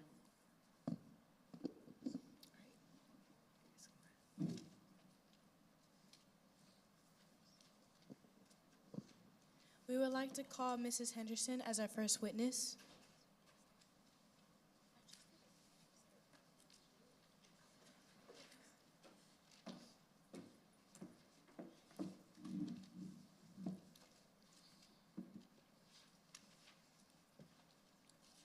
Please state your name, your occupation for the court. Rebecca Henderson, and I work as a teacher for AP English Language and Composition at Northwest Nash High School. How long have you been a teacher at Northwest Nash High School? At Northwest Nash, I've been a teacher for 9 years, but I've been teaching like the whole class for 17 years overall. Have you ever received any training on how to de-escalate issues in the classroom? Yes, all the teachers in the county are required to receive a training about de-escalation in classrooms, student issues. Have you ever received any word about when Jordan was coming into your class or when she was coming from? Yeah, just before the semester started, they told me that she would be coming into my class, and I heard that she was also coming from Halifax from some colleagues of mine, and I realized it had just been shut down. So, what was your first impression of Jordan Johnson when you found out that she came from Halifax Central High School and she was inserted into the AP program? Can you repeat the question? Sorry. What was your first impression of Jordan Johnson when you found out that she came from Halifax Central High School and she was inserted into the AP program? Well, I realized that like it might be hard for her to transition over from no AP classes to an AP class. That could be hard for her, but I didn't hold any like judgment against her. I didn't treat her differently. So you were supportive of her even through this transition? Yes, I tried to be. What were some initial signs when you first saw Jordan's behavior when she was disrupting the class in this course? She was actually like enthusiastic toward the beginning of the course, but as she started disrupting my class more, she went towards like broader socio-political debates and just interrupting me often. It was just not productive for the classroom. How did you notice the tension growing between your students and Jordan?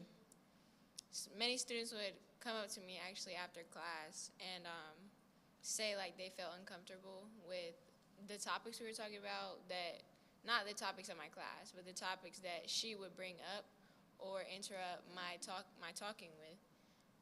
Yeah. What made you think that the teaching environment wasn't safe for you and your students? Actually, the whole video like that went viral, that whole situation, it was just unsafe because I had to call the officer in there, and I've never had to do that before. It was because she wasn't following my directives. We were talking about a lesson. It went away from the topic, and she just wouldn't follow my orders. So it wasn't your intention to call the SRO officer. You only did it for the safety of the classroom and the other students? Yes. Could you finish telling me what happened when she refused to listen to your directives on September 28th, 2024? Yeah, so I called the officer, and she came into the classroom, sorry. And she just directed Jordan out by, like, holding her back, touching her arm, something like that. Something calm, like, not forcefully, not aggressively. And I'm not sure what they did after, but I went back to teaching my lesson. Do you believe that the viral video online of this incident shows the extent in which Jordan disrupted the class? I mean, it's a short clip, so it didn't show the full conversation, but the actions were all, like, true. It's not, like, fake. I understand you've been receiving allegations online of racism and discrimination. Do you deny these allegations? Yes. Do you believe that the SRO officer followed the protocol of Northwest Nash High School? Yes, to my understanding, she followed the protocol while she was in my classroom, and when she took her out to go to the office, everything should have been, like, smooth from there. How would you say Jordan's removal from the class changed the dynamic of the class since her arrival? Students stopped coming up to me and stuff like that. There was no more arguments in class because nobody else was like that. It was just Jordan. So you feel like even after she was removed, you were able to continue to teach the lesson and everything went back to normal? Normal how it was before she came into my class. Thank you, Ms. Henderson. No further questions, Your Honor. Cross. Ms. Henderson, you've been a public school teacher for 17 years, right? Mm-hmm. And you currently teach AP English Language and Composition? Yes. So in your classroom, you're the adult in charge. Yes. You control the rules, expectations, and discipline in that place? Yes. And your students are expected to follow, right? Mm-hmm. So before Jordan Johnson ever entered your classroom, you had already received comments from colleagues about her from her prior school, correct? Not colleagues about her, but I mean, not comments about her, but just like information. Mm-hmm. And isn't it true that before meeting Jordan, you were already mindful as you wrote that she might struggle with expectations? Yes. And isn't it true that you knew Jordan attended Northeast and had stellar grades? Yes. Did you assume that Jordan would be corrupted or an issue because of the previous environment of her own school? Not an issue or corrupted, no. And you said in your affidavit that you had no predetermined judgment of Jordan, correct? Yes. But later you said students like her while she was in your class, correct? Yes, I did say that. Did Jordan initially participate actively in class discussions? Well, yeah. Would you say she challenged your teaching before that day? Before that day, yes. And you allowed your other students to speak their minds about topics that were relevant to the mandatory content, correct? Yes, they were relevant. And is it true on the day of the event you attempted to speak to Jordan privately? On the day of the event, no, but I have tried that before in other situations. And when you corrected Jordan in front of the class, did you correct her with a light warning? Yes, I did. And you agree that your AP English course encourages critical thinking and argumentation, correct? Mm-hmm. But isn't that what Jordan was doing? I mean, sure, but she went off from the topic, like, too far, and when I told her, let's get back on topic, she just disobeyed me. Okay. And in your affidavit, you said that the environment during the altercation became unsafe, correct? Mm-hmm. Do you think that the other students felt unsafe during the altercation? It's possible that they could have. And did Jordan ever physically interact with you? Like, hit me? Yeah. No. So if not, did other students make it unsafe? No. And you wrote that you felt uncomfortable with Jordan's tone, correct? Mm-hmm. But weren't both of you speaking in the same tone? I mean, no, there were different tones. Jordan said that y'all were speaking in the same tone. Well, that's Jordan's interpretation. Okay. And you felt remorse for the way that Jordan was perceived by her peers, correct? Say it again, please. You felt remorse for the way Jordan was perceived by her peers after the altercation, correct? I felt bad for her that she had so many people that didn't like her in her class, but that's not my, taking. Mm-hmm. But do you think that your statement, students like you, changed the way some of her peers view Jordan? I don't know. Okay. Is it true that you said Jordan was being disrupted, so you called the SRO officer? Yes, and she wouldn't follow anything that I was saying. And is it true that you have allegations of having ulterior motives toward Jordan? Yes, there are allegations, but they're not true. And did you personally reach out to Jordan? I don't think so. You don't think so? Yes. And your goal as an educator is to support students, correct? Yes. Well, more so teach them, but sure. But if Jordan has questions, isn't it your job as an educator to support and answer her questions and opinions? Yes. Is that what you did that day? She was disrupting the class. But she had a question and an opinion. But she was disrupting the class, so, you know. Before she disrupted the class, she had a question. I was answering her questions up until she turned into something about just a whole, like, controversial thing I didn't want to get into, because that's not my job. So I wanted to turn it away from that and go back to the actual lesson. And then she actually wanted to talk about it more from them. Okay. No further questions, Your Honor. No redirect? No, Your Honor. You all can call your next witness to the stand. I would like to call the SRO officer, Michelle Sullivan, to the stand.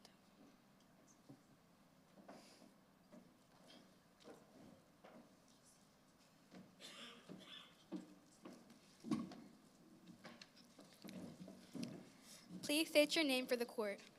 Michelle R. Sullivan. Can you tell the members of this court what your current occupation is? I'm an officer with the Nash County Sheriff's Department, and I've been assigned to patrol campus safety at Northwest Nash High School. How long have you worked at Northwest Nash High School for? 3 years. What are your responsibilities in this role? I ensure campus safety, conduct student welfare checks, respond to staff calls for assistance, and I enforce school district safety protocols when requested by the school. What certifications did you need to become an SRO? I was required to go through training through the North Carolina Justice Academy. What things were you taught as a part of the certification program? It includes juvenile interaction procedures and de-escalation, safe physical escort techniques, and the statutory limits of an SRO authority in school settings. Okay. In this particular setting, what scenarios require you to execute these responsibilities? When a student isn't following instructions given by a teacher, staff member, or administrator, I'm called to de-escalate those situations. What are the typical protocols followed at NNHS? I'm not allowed to involve myself in any circumstances unless instructed to do so by staff or admin. Tracing back to the incident, when and how were you called to the classroom? On September 28th, 2024, I got a call from Miss Rebecca Henderson, an AP English teacher at NNHS. Why were you called to report to the classroom? There was an escalating situation in the classroom where a student was instructed to leave multiple times, and she did not comply or obey her teacher's directives. What did you see upon your arrival at Mrs. Henderson's classroom? The classroom was kind of tense, but Jordan Johnson seemed upset, but she was not aggressive or hostile in that moment. How did you approach Jordan Johnson? As an SRO, I'm required to make verbal contact with the students, so I approached Jordan and asked her to come to the office with me. Okay. And did the student, Jordan Johnson, follow your verbal request? No, she constantly refused and wanted to remain in the classroom, and at that point, I was within my rights to maintain established physical contact and escort her out the classroom. What happened after that? After that, Jordan picked up her stuff, headed towards the door, and we went outside towards the office. And at that moment, I was not aware that other students were recording a video. I was just trying to de-escalate the situation. What took place when you and Jordan were in the hallway? I simply asked Jordan to explain what took place in the classroom, but that I couldn't necessarily do anything as an SRO, and I directed her to the school admin. What took place at the main office? I told the assistant principal that the teacher was requesting an administrative review, and after transferring that responsibility to them, my job was over for the day. So did anything else happen in terms of the incident? I just found out that the video went viral online. People were making comments about, what I did, but I followed my procedures and job responsibilities. How would you respond to the plaintiff's claims of your racial bias? I would say it is absolutely not true. None of my actions were based off race, gender background, or personal characteristics. I did not do anything outside of what my training allows me to do, and eventually the student complied. How do you feel in terms of the incident? I want to say that I cannot control how staff members describe events, and my actions are based on the instructions given to me. I regret how much racial criticism the event brought, but I believe my conduct was consistent with required procedures, and it is not my job to evaluate education content or the tone of a classroom. I only reply to safety compliance related requests. That's all, Your Honor. Cross-examinations? Officer Sullivan, you were called into the classroom by Ms. Henderson, correct? Correct. You did not witness the classroom discussion beforehand, correct? I did not. You did not hear Jordan's comments yourself, correct? I did not. You relied solely on the teacher's report, yes? That is my job, yes. When you entered, Jordan was sitting down, correct? Yes. She was not throwing objects. She was not threatening violence. No. She was not attempting to flee. No, she was doing the opposite. She was supposed to be leaving, but yeah, she was just sitting there. Mm-hmm. And she was not physically aggressive with you. No. And you agree there was no weapon involved, correct? Correct. And there was no emergency? It wasn't an emergency at the moment, but it was getting there, so I was trying to prevent that from happening. Mm-hmm. You escorted her out in front of her entire class, correct? Yes. And that removal was public, yes? Yes. And you did not ask what happened, correct? No, not in that moment. That was not my job. You lightly guided her by the elbow, correct? I did. Physical contact was not strictly necessary for safety, was it?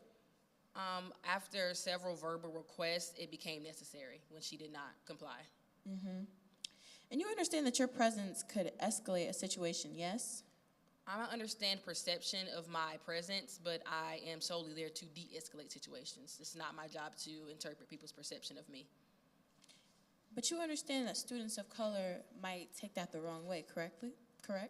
I understand that. And you did not stop the other students from recording, correct? No, there was nothing wrong with them recording the incident. That is their right. But you agree that the other students were getting loud, correct? Yes, they were loud. So if your job is to stop disruptions, then why didn't you interrupt the other students? Pick them up? Objection, Your Honor. Relevance? Can you explain further? She was asking about other students, but this case is about Jordan Johnson, not the other students and what they were doing in the classroom. Any rebuttal? Her job is to stop disruptions, and it may not be about the other students, but the entire class was a disruption. Sustained. So, you did not ensure context was preserved, correct? Correct. Sorry. And when you got to the front office, what did you do with Jordan? I passed her over to the admin whose job it is to deal with these type of situations. After escorting Jordan out, your role ended, correct? Yes. You did not follow up on how the discipline impacted her situation, correct? Correct.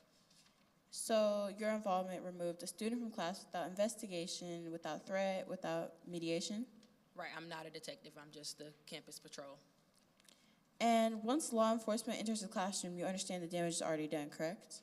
The damage was done before I got there. I'm there to kind of help with what's going on in that moment. You understand your presence probably made it worse, correct? Objection. Asked and answered. Sustained. Okay. No further questions, Your Honor. And no redirects.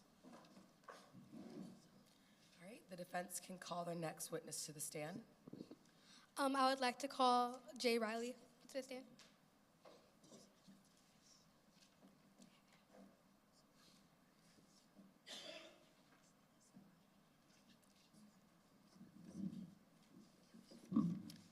Please state your name and occupation for the court.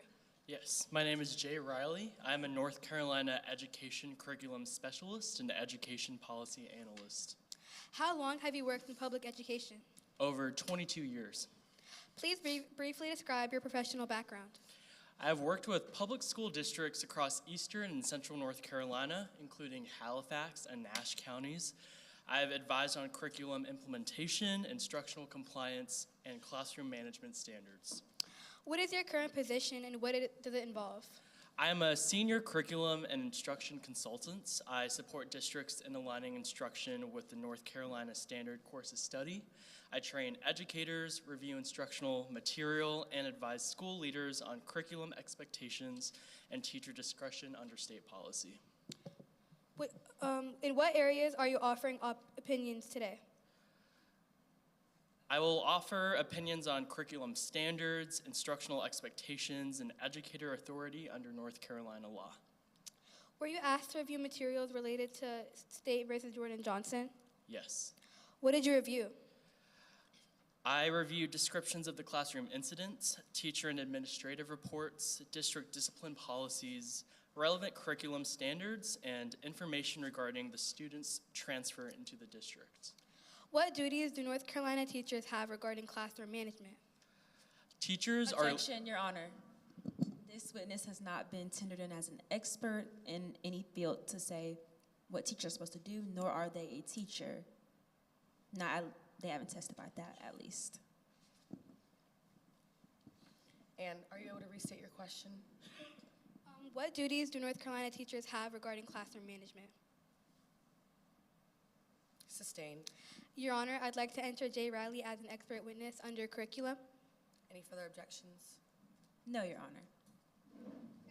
So how do North Carolina instructional standards address classroom discussion? Teachers are legally required to maintain good order and discipline under North Carolina General Statutes 115C 307. Okay. And what authority do teachers have when classroom conduct becomes disruptive? Teachers are authorized to determine when discussion shifts from productive inquiry to disruption and to intervene and restore instructional order. How does North Carolina policy treat transfer students? Transfer students may be academically evaluated by receiving schools and are held to the same disciplinary standards as all other students. Based on your review, how was the conduct described? The teacher reasonably perceived the conduct as argumentative, resistant to redirection, and disruptive to the instructional process. Under North Carolina policy, what options were available to the teacher? The teacher was permitted to intervene, seek administrative report, and take steps necessary to ensure an effective learning environment. Did you review information about the teacher's professional performance? Yes. The records indicated the teacher has consistently met and even exceeded expectations, including classroom management. Based on your education, experience, and review, what conclusions did you reach?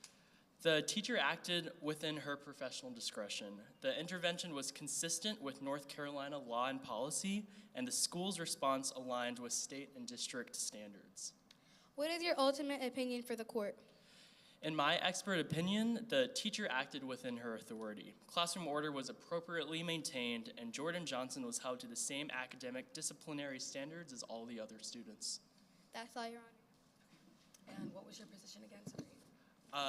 I am a North Carolina Education Curriculum Specialist and Education Policy Analyst. Thank you. Cross-examinations? Yes, Your Honor.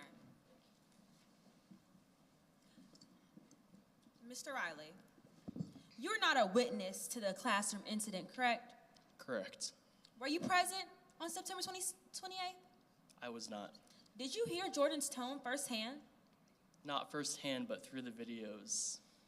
Through that selected segment of the video, correct? Yes. Did you observe their reactions? Whose reactions? The students. Yes, from what I saw in the video. Okay. So, and your opinion is based on the documents provided to you, right? Yes, the documents and records based on that situation. Okay. And these were selected after litigation began, correct? Correct. Are you present when teachers teach? No, I'm not. So can you say for certain what Mrs. Henderson teaches? I review them based off records and feedback based off the professors and teachers' standards. So like their agendas? Not agendas, but how well they've been working as teachers within the classroom. So you don't receive anything like a syllabus? No. Oh, okay. And are you aware of how she teaches, like from student perspective or let me rephrase the question. Are you aware of how she teaches day to day? Not day to day, no. Okay. And you are retained by the state, right? Yes. And you're being compensated for your testimony. For my judgment and time, yes. And your role is not to determine guilt or innocence, right? No. Your role is to offer policy interpretation. Policy interpretation and teacher feedback based off the strict policies we have. But you don't know if teachers follow policy all the time, do you? Well, we have strict guidelines that the teacher has to follow, and we also get colleague feedback based off the teachers. But teachers break rules, don't they? They can, but rare occurrences happen when they do. North Carolina law requires teachers to maintain order, right? Yes. But it does not define argumentative specifically, does it? No. And isn't argumentation within some, if not all, curriculum? Could you repeat the question? Isn't argumentation within some, if not all, curriculum? By that I mean critical thinking. Critical thinking is important, but when it comes to disruption and going off topic when it comes to the teaching process, that's when it can get out of hand. But critical thinking is encouraged? It's important to teach and for the students to learn, yes. And zero tolerance policies apply broadly, correct? Yes. They don't require consideration of context in every case? No. And they can escalate minor conflicts into major discipline, right? It depends on the situation. And SRO, Student Resource Officer involvement, increases the severity of consequences. It can, but it can also prevent situations from fully getting out of hand. Removing the disruption will help bring teacher instruction back on track. But misunderstandings can happen among SROs, can't they? They can, but they're designated to do their job based off the teacher's, what the teacher thinks. Of course, so teachers like Ms. Henderson. Yes. And like what she chose to tell the SRO officer that day. Yes, in her best judgment.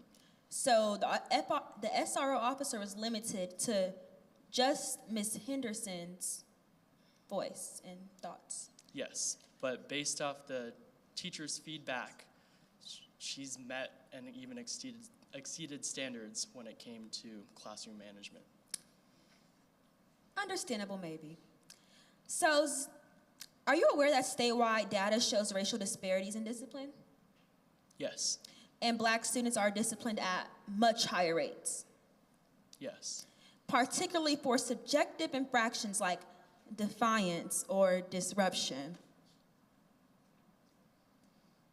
Yes. And those are the same types of infractions alleged here, right? In a way. She's here for disruption, right? Disruption when it comes to teachers' instructions and not following what the teacher is saying. It just brought the class off task from the documents I reviewed. Okay. But you cannot testify to what Ms. Henderson intended that day, right? No. And you cannot testify to what she intends in her classroom expectations every day, right? Not every day. And you cannot testify to what Jordan intended, right? No. And you cannot say how Jordan's peers would have been treated in identical circumstances, right? No. And you cannot say whether implicit bias played a role for certain, right? I cannot, but I do know that the state trains teachers with strict protocol and feedback reports. Is all training successful? Most of the training is, yes. Even the teachers who don't make it through the training? Well, those teachers don't get hired. Oh, okay. And you can't say discipline was the only reasonable response, can you? Repeat the question? And you cannot say the discipline was the only reasonable response, correct? Correct.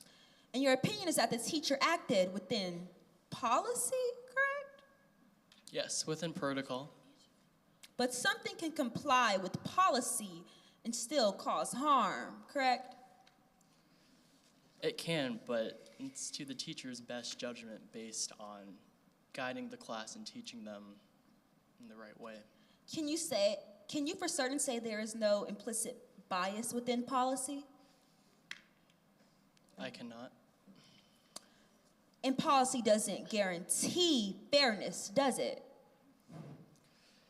It cannot, but teachers are, again, trained to the best standards when it comes to. So they're supposed to. They are, yes. But there's no guarantee Ms. Henderson guaranteed fairness. Correct. And lastly, so ultimately, your testimony tells this court what the rules allow, not whether those rules were applied to justly in this case. Correct. No further questions, Your Honor.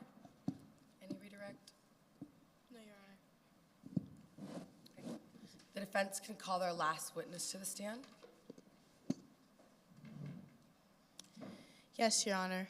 We would like to call Saul Goodman up to the stand.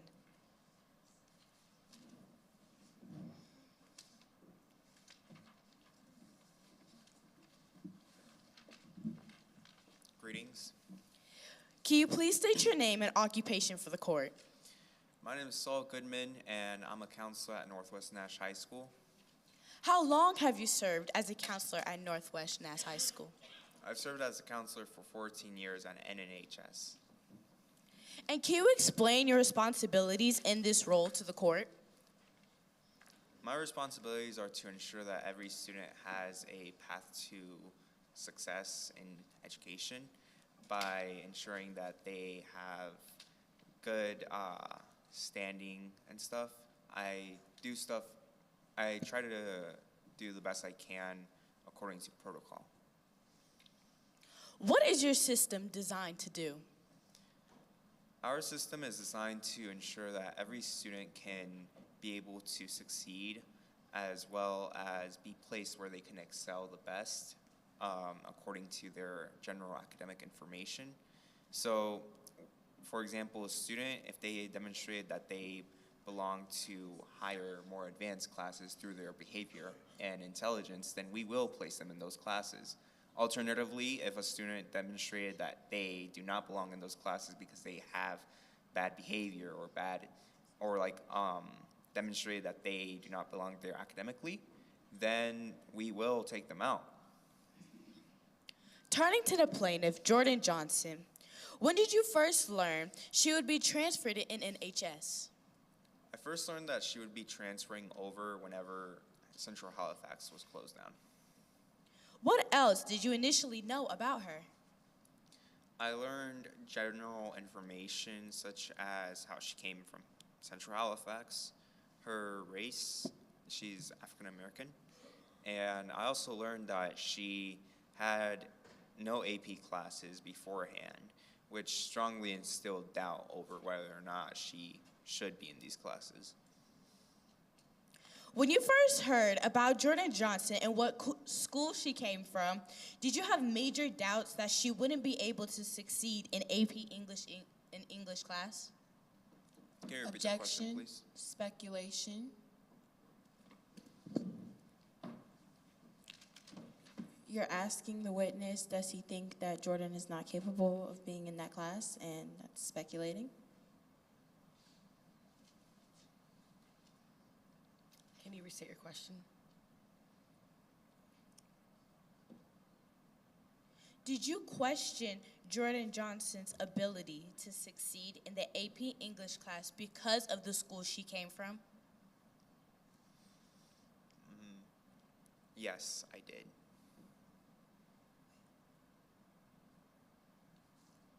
Sustained. Why? I speculated, I had some doubt because she didn't have any AP classes beforehand. She only had honors, and that really didn't offer any, it didn't match with our curriculum at Northwest Nash. And so with that, with little consistency really, then I had Objection, doubt. Your Honor. I would like to motion to strike this from the record. It's already been established, which you sustained, that this was speculation. Therefore, their testimony should not be considered by the jury further within this question. Motion to strike the last statement. Yes. Sustained. Thank you. What was your initial impression of her academic record? I was very doubtful about like her placement in these classes because of the academic record, and I very much felt like she did not demonstrate much qualification to enter these classes.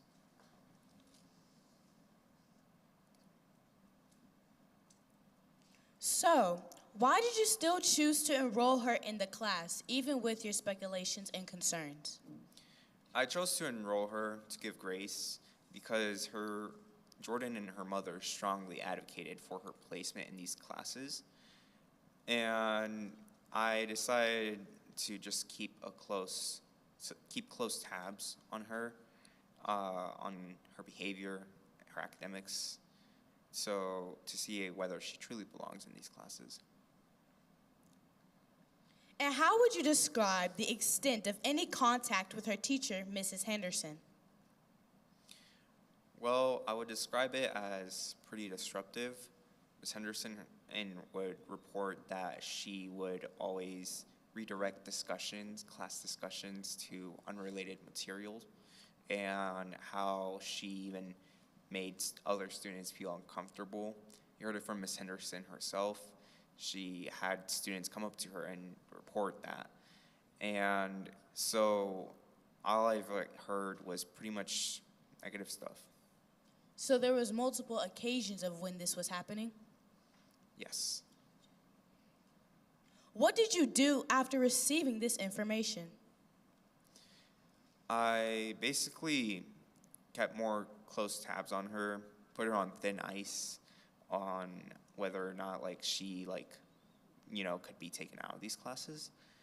And I was on standby for disciplinary action. Let's discuss the incident on September 28th.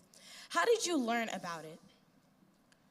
I learned about it through admin reports that she was being disruptive in class, that the situation escalated, and Jordan had to be taken out from the class by the SRO. Following the incident, what disciplinary actions was taken? Jordan was taken out of these AP classes, and she could no longer do work there because of her actions in those classes. Who decided that? I did. How was that decided? That was decided because of protocol. It was decided all because of protocol.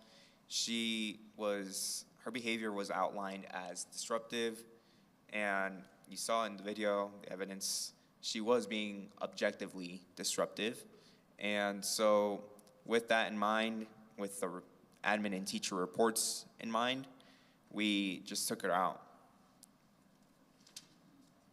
Well, there has also been allegations that Jordan and other students of color were treated unfair and discouraged from accessing advanced coursework. How do you respond to that? I deny any allegations that we did any decisions based off race.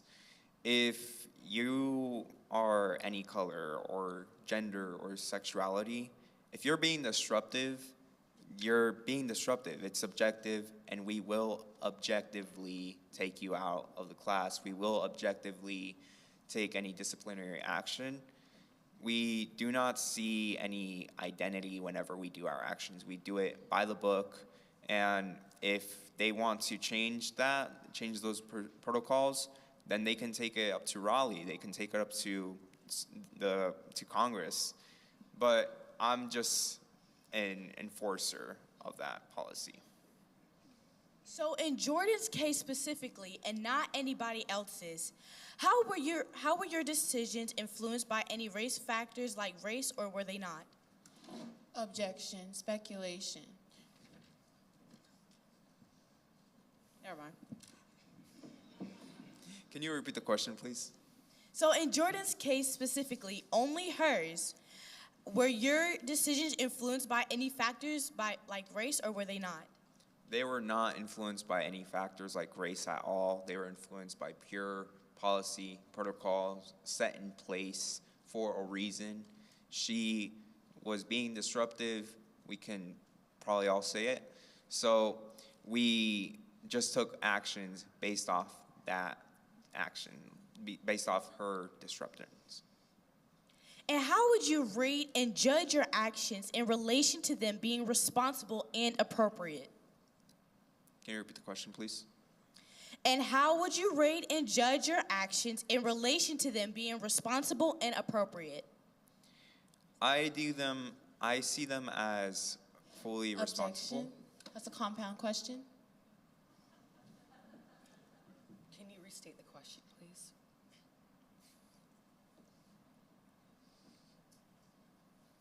How would you judge your actions in relation to them being responsible and appropriate?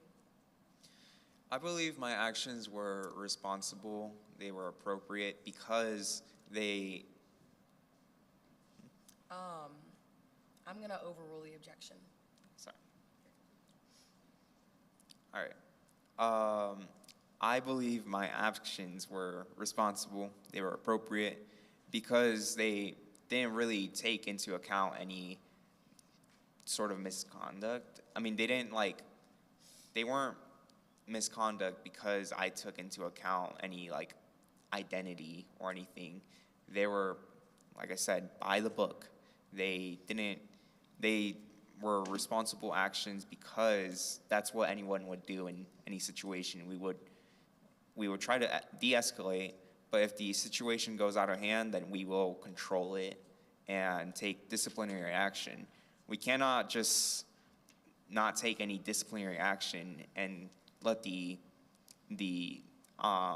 set of actions continue, because then what's the point? What's the point of our policy? What's the point of the whole system of rules that we set? What's the point of order? So, in summary, I believe my actions are responsible and appropriate. Thank you, Mr. Goodman. No further questions. Thank you. Cross-examinations? Yes, Your Honor. You are a guidance counselor at Northwest Nash High School, correct? Correct. And part of your job is to support students' academic success, right? Correct, in any way I can according to policy. According to policy? Correct. Okay. Does that include helping students recover academically? That is correct. However, I will say that we cannot accommodate for all students since we may be overstretched or to some circumstances. So you don't have the capacity? Sometimes we do not. And do you also assist students with college readiness, GPA concerns, and recommendation letters? That is true, yes. And you help students, well, it's policy to help students even after their disciplinary issues, right? That is correct, yes. The best we can. So that's by the book? Yes, that is by the book. Okay. And are you expected to support transfer students like Jordan adjusting to a new school environment? Best we can, yes, and according to policy. And since you knew you were aware of the school she transferred from, did you know it was closed due to low performance and underfunding? Yes, I knew that. Did it cross your mind that how that underfunding could have impacted her education? Yes, it crossed my mind. You also knew Jordan was placed into an AP English course, correct? Correct? And you helped place her there, right? Correct, because Jordan and her mother strongly advocated for it, so I just gave grace for it. So you just place a student in an AP course as long as they advocate for it? No, I did not. I kept tabs on Jordan. I made sure that she did not get out of hand, academically or behaviorally.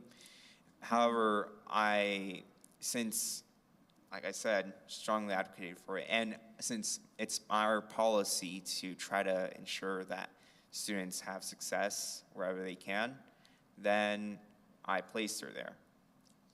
But you believe she was academically capable? Not entirely, no. But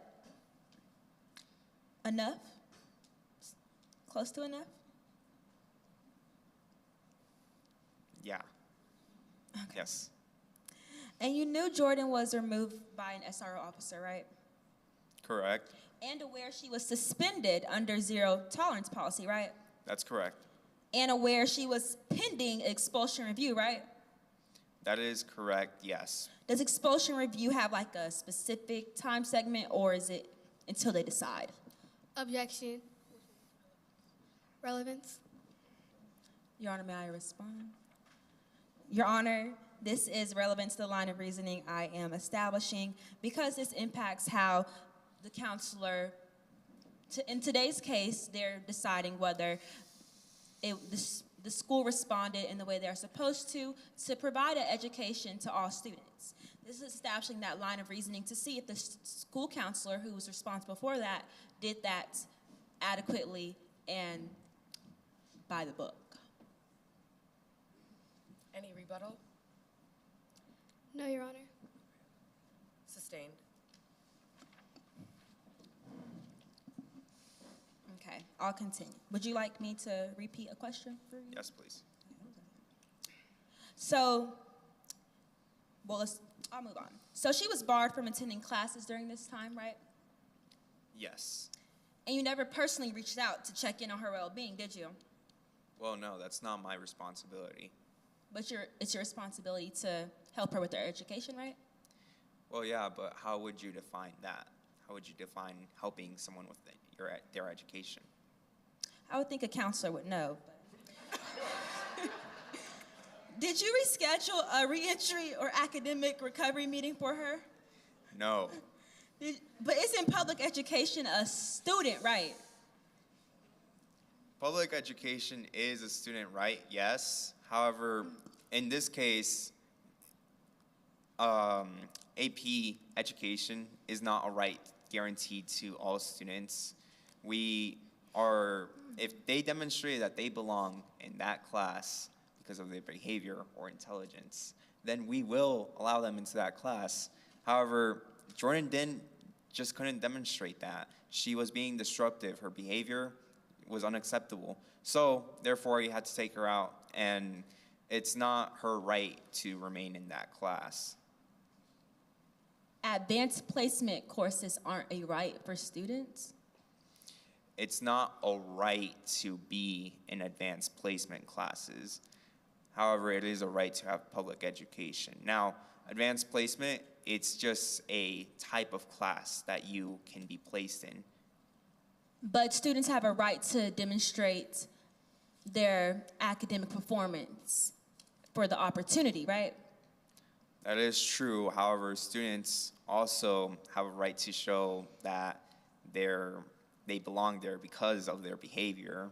If they demonstrate that their behavior is unfit for it, then we will take disciplinary action as we have. Okay.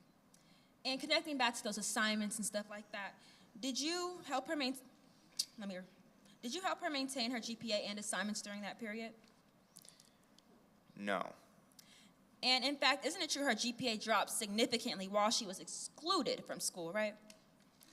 That is true, yes, but that is because of her own actions. If she had been compliant with her teacher, then none of this would have happened. This could have been completely avoidable.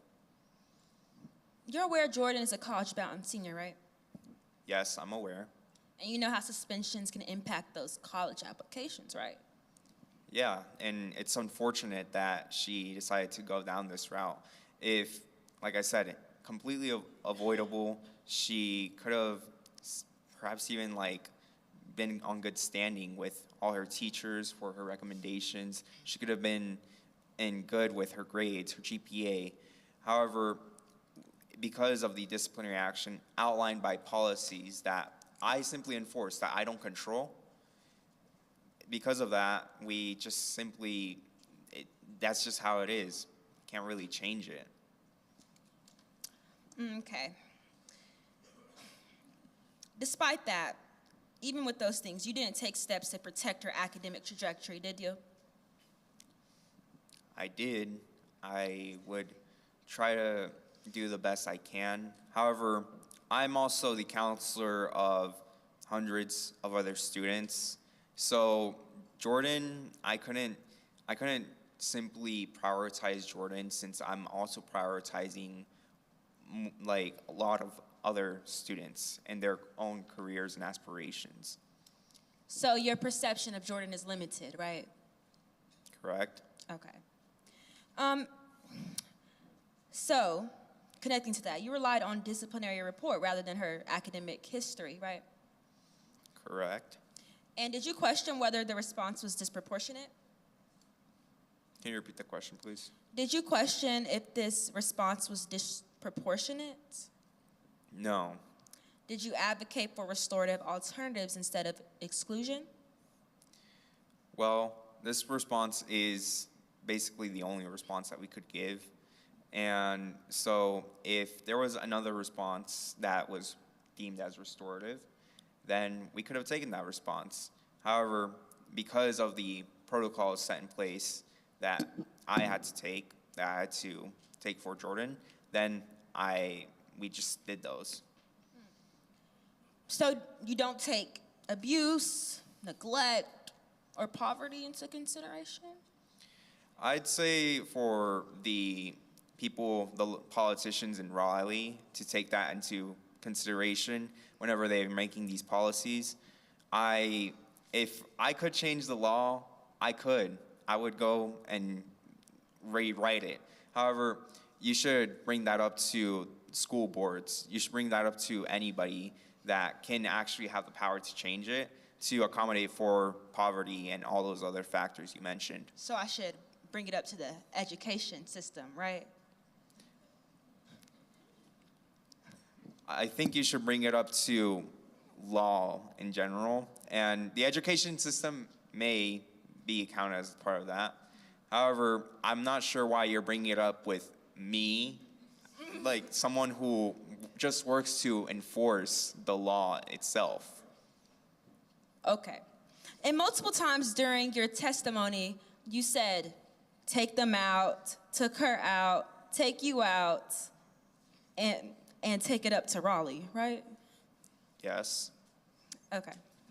And you said she didn't have qualification? Correct. Okay. And you also said disruptive is subjective, right? Yes. And aren't books subjective? Books? Yeah. By the That's book. correct. Isn't that subjective? Subjective or objective? Subjective. No, by the book is objective. Okay. What about, is policy subjective? Policy is objective. Okay. And wrapping this up, you're aware Black students are disciplined at higher rates than white students, correct? That's correct. And you're also aware that students transferring from underfunded schools face adjustment challenges, yes? Objection asked and answered. Your Honor? Okay, I'll move on. I'll sustain the objection. But you did not provide Jordan with additional support resources, did you? Well, it's not completely my own responsibility. And like I said, I had to accommodate for hundreds of other students. So I may not have the time or the resources to accommodate for her own journey. So since you had hundreds of other students, is it possible she was left without academic guidance during this process? It is possible, yes. And would you agree that inaction can be just as harmful as action, yes? Yes. Ultimately, Jordan's exclusion continued without intervention from you, correct? Correct. So, despite being academically qualified, college-bound, and in need for support, Jordan was removed, excluded, and left behind by the very system meant to guide her, correct? Correct. No further questions, Your Honor.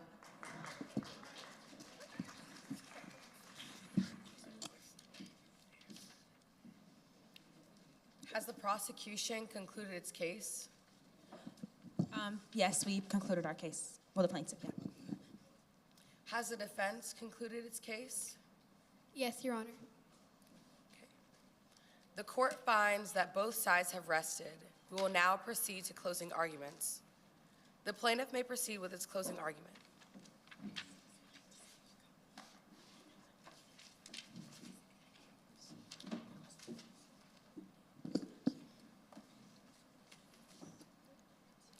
Members of the jury, trials don't really end with answers. They end with questions. And the question of the case is simple. What happens when a student speaks and the system answers with force? Not guidance, not conversation, not correction, force. At the start of this trial, Jordan Johnson was a name on paper. Now, a story you know. You know she was an AP student. You know that she earned a place in that classroom. You know that the discussion that day was about race and policing. You heard Jordan Johnson tell you that she was participating in class, not yelling, not threatening, participating. She told you she did not know her words would end her day. You heard Officer Sullivan testify that she did not witness the discussion. She did not hear the tone. She did not see the behavior, yet she still removed Jordan. You heard from the school counselor who acknowledged that Jordan was suspended and left on her own. No plan to help her catch up. No effort to prepare the harm. You heard from Dr. Ula, who stepped back and showed you the bigger picture. He showed you that Jordan's story fits into a pattern across the entire country. Students who speak are labeled. Students who speak are removed. A removal becomes normalized. Jordan's removal didn't take her out of class. It took something from her. It told her that her voice was too much, that her engagement was the problem. The silence would have been safer, and every student watching learned that lesson too. The defense wants you to believe that this was about disruption. The defense wants you to believe that Jordan was the problem. But disruption is not a crime. Passion is not misconduct, and discomfort is not danger. Schools are places for learning. Learning is messy. Learning requires conversation. Learning requires debate. And sometimes learning makes people uncomfortable. As the famous quote says, sometimes if you're uncomfortable while learning, then you're not learning at all. That is not something to punish. Your verdicts will echo beyond this case. It will tell schools whether escalation is acceptable. It will tell students whether speaking up is worth the risk. Jordan Johnson did not fail her school. Her school failed her. Her school disregarded her. They did not help her maintain her GPA. Her school counselor admitted multiple times that they took her out of class. Even her counselor said that she was not, quote unquote, capable of being in that class. Members of the jury, we ask you to return a verdict for Jordan Johnson, because students should not have to choose between learning and being heard. If students like her and students like Janae can be disregarded, then students like your own can also be disregarded by the education system. Thank you.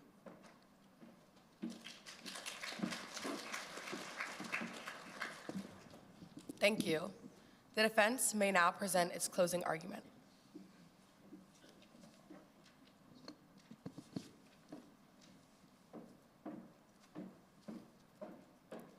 Members of the jury, this case requires steadiness. Not emotion, not hindsight, steadiness. You are not here to decide whether the situation could have been handled differently. You are here to decide whether the defendants acted unreasonably at the moment they were required to act. The evidence says they did not. You heard Ms. Henderson explain that she attempted to redirect the discussion. She explained that instruction could not continue. And then, when instruction stops, every student loses. You heard Officer Sullivan testify that he followed procedure. She did not arrest Jordan. She did not threaten her.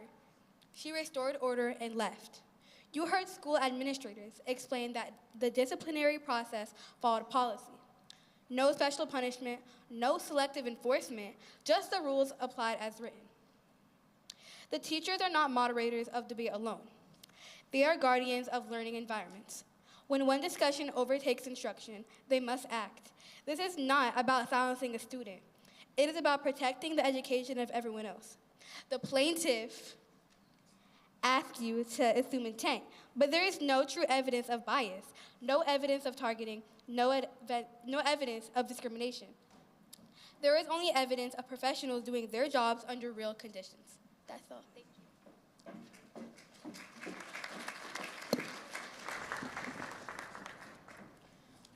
Members of the jury, it is now your duty to deliberate and reach a verdict based solely on the evidence presented in court and the instructions I will now give you.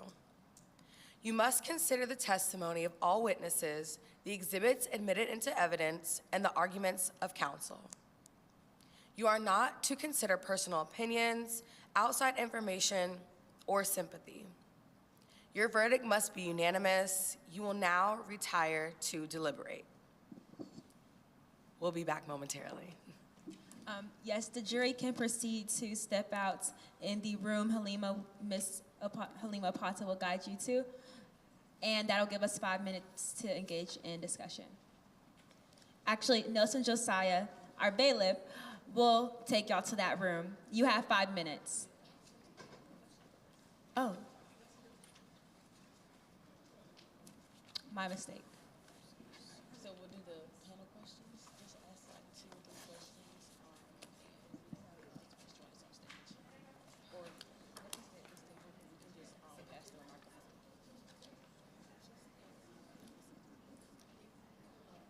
We're now going to, in the meantime, we are now going to engage in a 5-minute student panel to hear from our participants. Yes.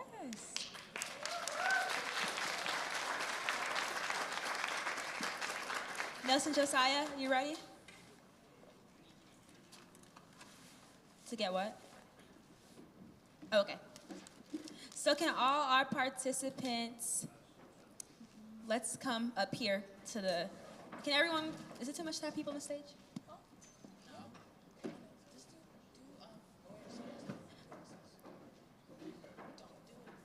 Yeah, let's go to the front.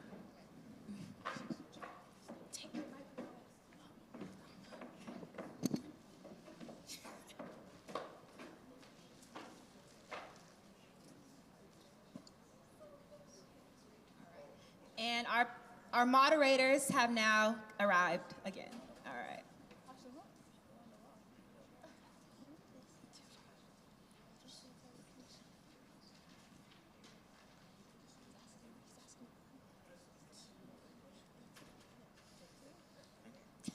We'll limit it to 2 or 3 questions. If any other observers want to join in, you're welcome to. First question.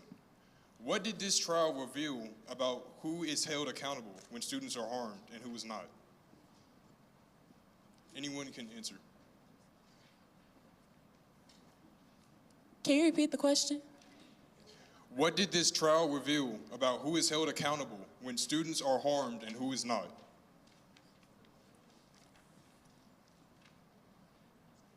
Would you like me to rephrase? Yes, please. Yes, please. What did this mock trial show in terms of who should be responsible for certain issues, systemic issues?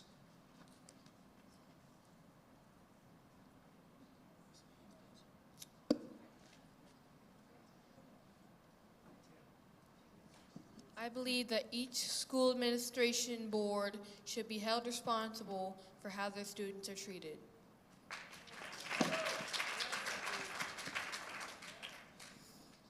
like, while we know that there are some things that students are held accountable or should be held accountable for, the like whole system should be held accountable for like issues like this.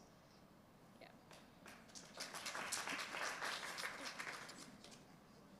Despite my argument, I actually think that that everybody in the system, from top down, like from the people who make the laws, all the way to the people who executed them, they should be held accountable. History has shown us many times that people just follow orders, men just follow orders, soldiers just follow orders, but they chose to follow those orders, didn't they? So my point is that we should hold every cog, every piece of a system accountable.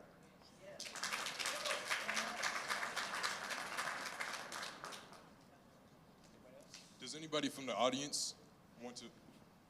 Yes, go ahead. My question is, how did you all feel about the buzzwords that were used? Behavior, zero tolerance policy, disruption. Because you all very clearly talked about and showed the objectiveness versus the subjectiveness, but do we really believe that a student should be put all the way out of school with no way to come back for what we saw today? Right, during this trial, we wanted to highlight multiple things, such as that zero tolerance policy, but also the lack of funding in Black and brown schools. And as you heard in the testimony, sorry Jesse, but Jesse used the word like qualified, and we often associate qualification with whiteness and unqualification with Blackness. And we want to tie that in today to show how that is throughout our education system and how students can be perceived as less educated and less important because of their Blackness or their brownness. Is that it? Anybody else? I might also say that a lot of times, even like when we think about like our prison systems, they aren't built for reform, they're built for punishment. So in this case, it was simply to punish a student. There was no plan for reform because we just want to push people out, and that kind of ties into that school to prison pipeline that we also wanted to highlight today. So we believe that there should be people in schools who, he just kept saying, or a few people, testimonies kept saying, we were just doing our job, but no one's actually there to support and care about the students and their well-being beyond just following protocols and policy, and we do hope that it's something that will change. Yeah. And shortly connecting to that zero tolerance policy, Halima did a great job of connecting that to the school to prison pipeline because students, Black people, are sent to jails at higher rates, and that is due to things like, in this case, discrimination and bias and prior held personal knowledge. Oh, we have one. Hey, good evening, everyone. Great work, everyone. Great work. Yes, the round of applause. Round of applause. I have a question. I have a lot of things, but one thing I wanted to point out was what similarities or differences have either of you made between this mock trial case and experiences that you and your peers have at your respective schools? Can I take it? Hi. So I go to Brown Summit Middle School, and I'm an 8th grader there, and it's my friend Lohat, she does too, and the one at the end, Maram, the little short one, that one too. So for me personally, at my school, last year we took NWEAs. I'm an A student, by the way, so just keep that in mind. The state projected me to get 80-something on my EOGs because I scored low on my EOG the year before. I got like a 80-something, and our school is like 90s high. So they projected me to get a low score, but on my NWEA, I got like a 90-something, and I'm an A student. So the state kind of stereotyped me because I know somebody else who was white and had the same scores as me, but was projected to get like a 99. So, yeah, that's how the state stereotyped me. And that year I got a high 90 on my EOGs, so. I would just like to follow the statement that I guess he was the counselor who said that her mother and her kind of pushed him into putting her in that AP class. You know, they have records that come with them from the school that they're coming from. So did anybody check her records to see was she capable or not, just being pushed somewhere where you didn't know whether she was going to be capable or not? Well, from the perspective of the counselor, there was no... Can't hear you. From the perspective of the counselor, I assume that there was no consideration of those recommendations. Rather, it was just the counselor saw that Jordan, in his eyes, was unqualified. And however, though, there was, like, in these systems that could, like, be set up to oppress others, there is inconsistency. There is just decisions made based off just that mere fact of oppression. They want to oppress others. And so I think, you know, the counselor choosing just like, oh, well, she's qualified because her and her mother told me so. I think that really exposes like many stories of administrative error. Either they are just discriminatory against others and they don't bring up policy, or they do bring up policy just for the sake of being discriminatory against others. So I don't know, that's just my piece, but yeah. But in the end, then who suffers from that? People who suffer from that are innocent people who do not deserve to be in this situation. And many times it's unfortunate that it's Black and brown people that are suffering from this. All right, thank you so much for those questions and the responses. We'll allow Janae to respond, and then the jury will deliver their verdict, and we will be done for today. We thank everybody so much for coming back, and we welcome you all to join us tomorrow at 8:30 a.m. So I would like to touch up on the previous question pertaining to the similarities we've experienced.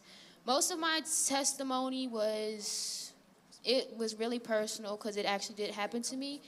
At the beginning of the school year, with my AP course being dropped, I was not able to take it anymore.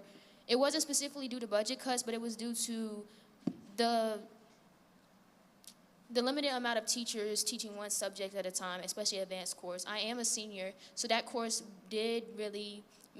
was very significant to me in my GPA. So not being able to take it really did affect me both emotionally and academically, but I found a way to navigate through that. The main lesson I've gained from it is that no matter how much guidance they say is in like the school system, the educational system, I still wasn't really guided through that and wasn't really given as many alternatives. So yeah.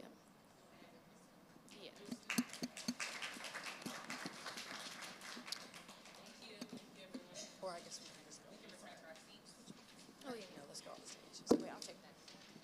I'll take all of them, I guess.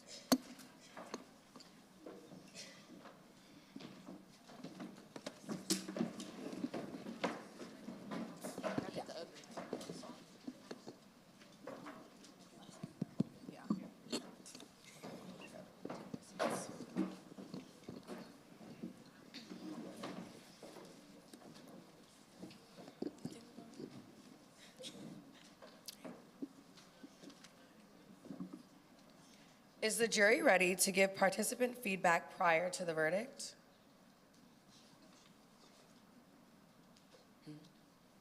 I think everyone did great, and I'm pretty sure my co-jurors would agree. Everyone handled the objections beautifully, and just making objections itself is really hard, and everyone did that at a time, like when it was needed. I'm pretty sure all of us have something constructive written down as well for later. And the jury has reached a verdict. The jury has reached a verdict for the plaintiff.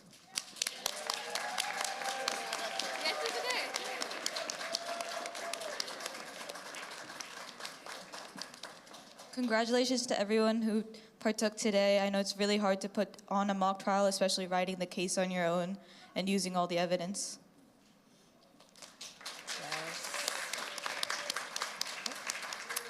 This concludes today's proceedings. I commend all participants for their preparation, professionalism, and respect for the judicial process. This court is now adjourned.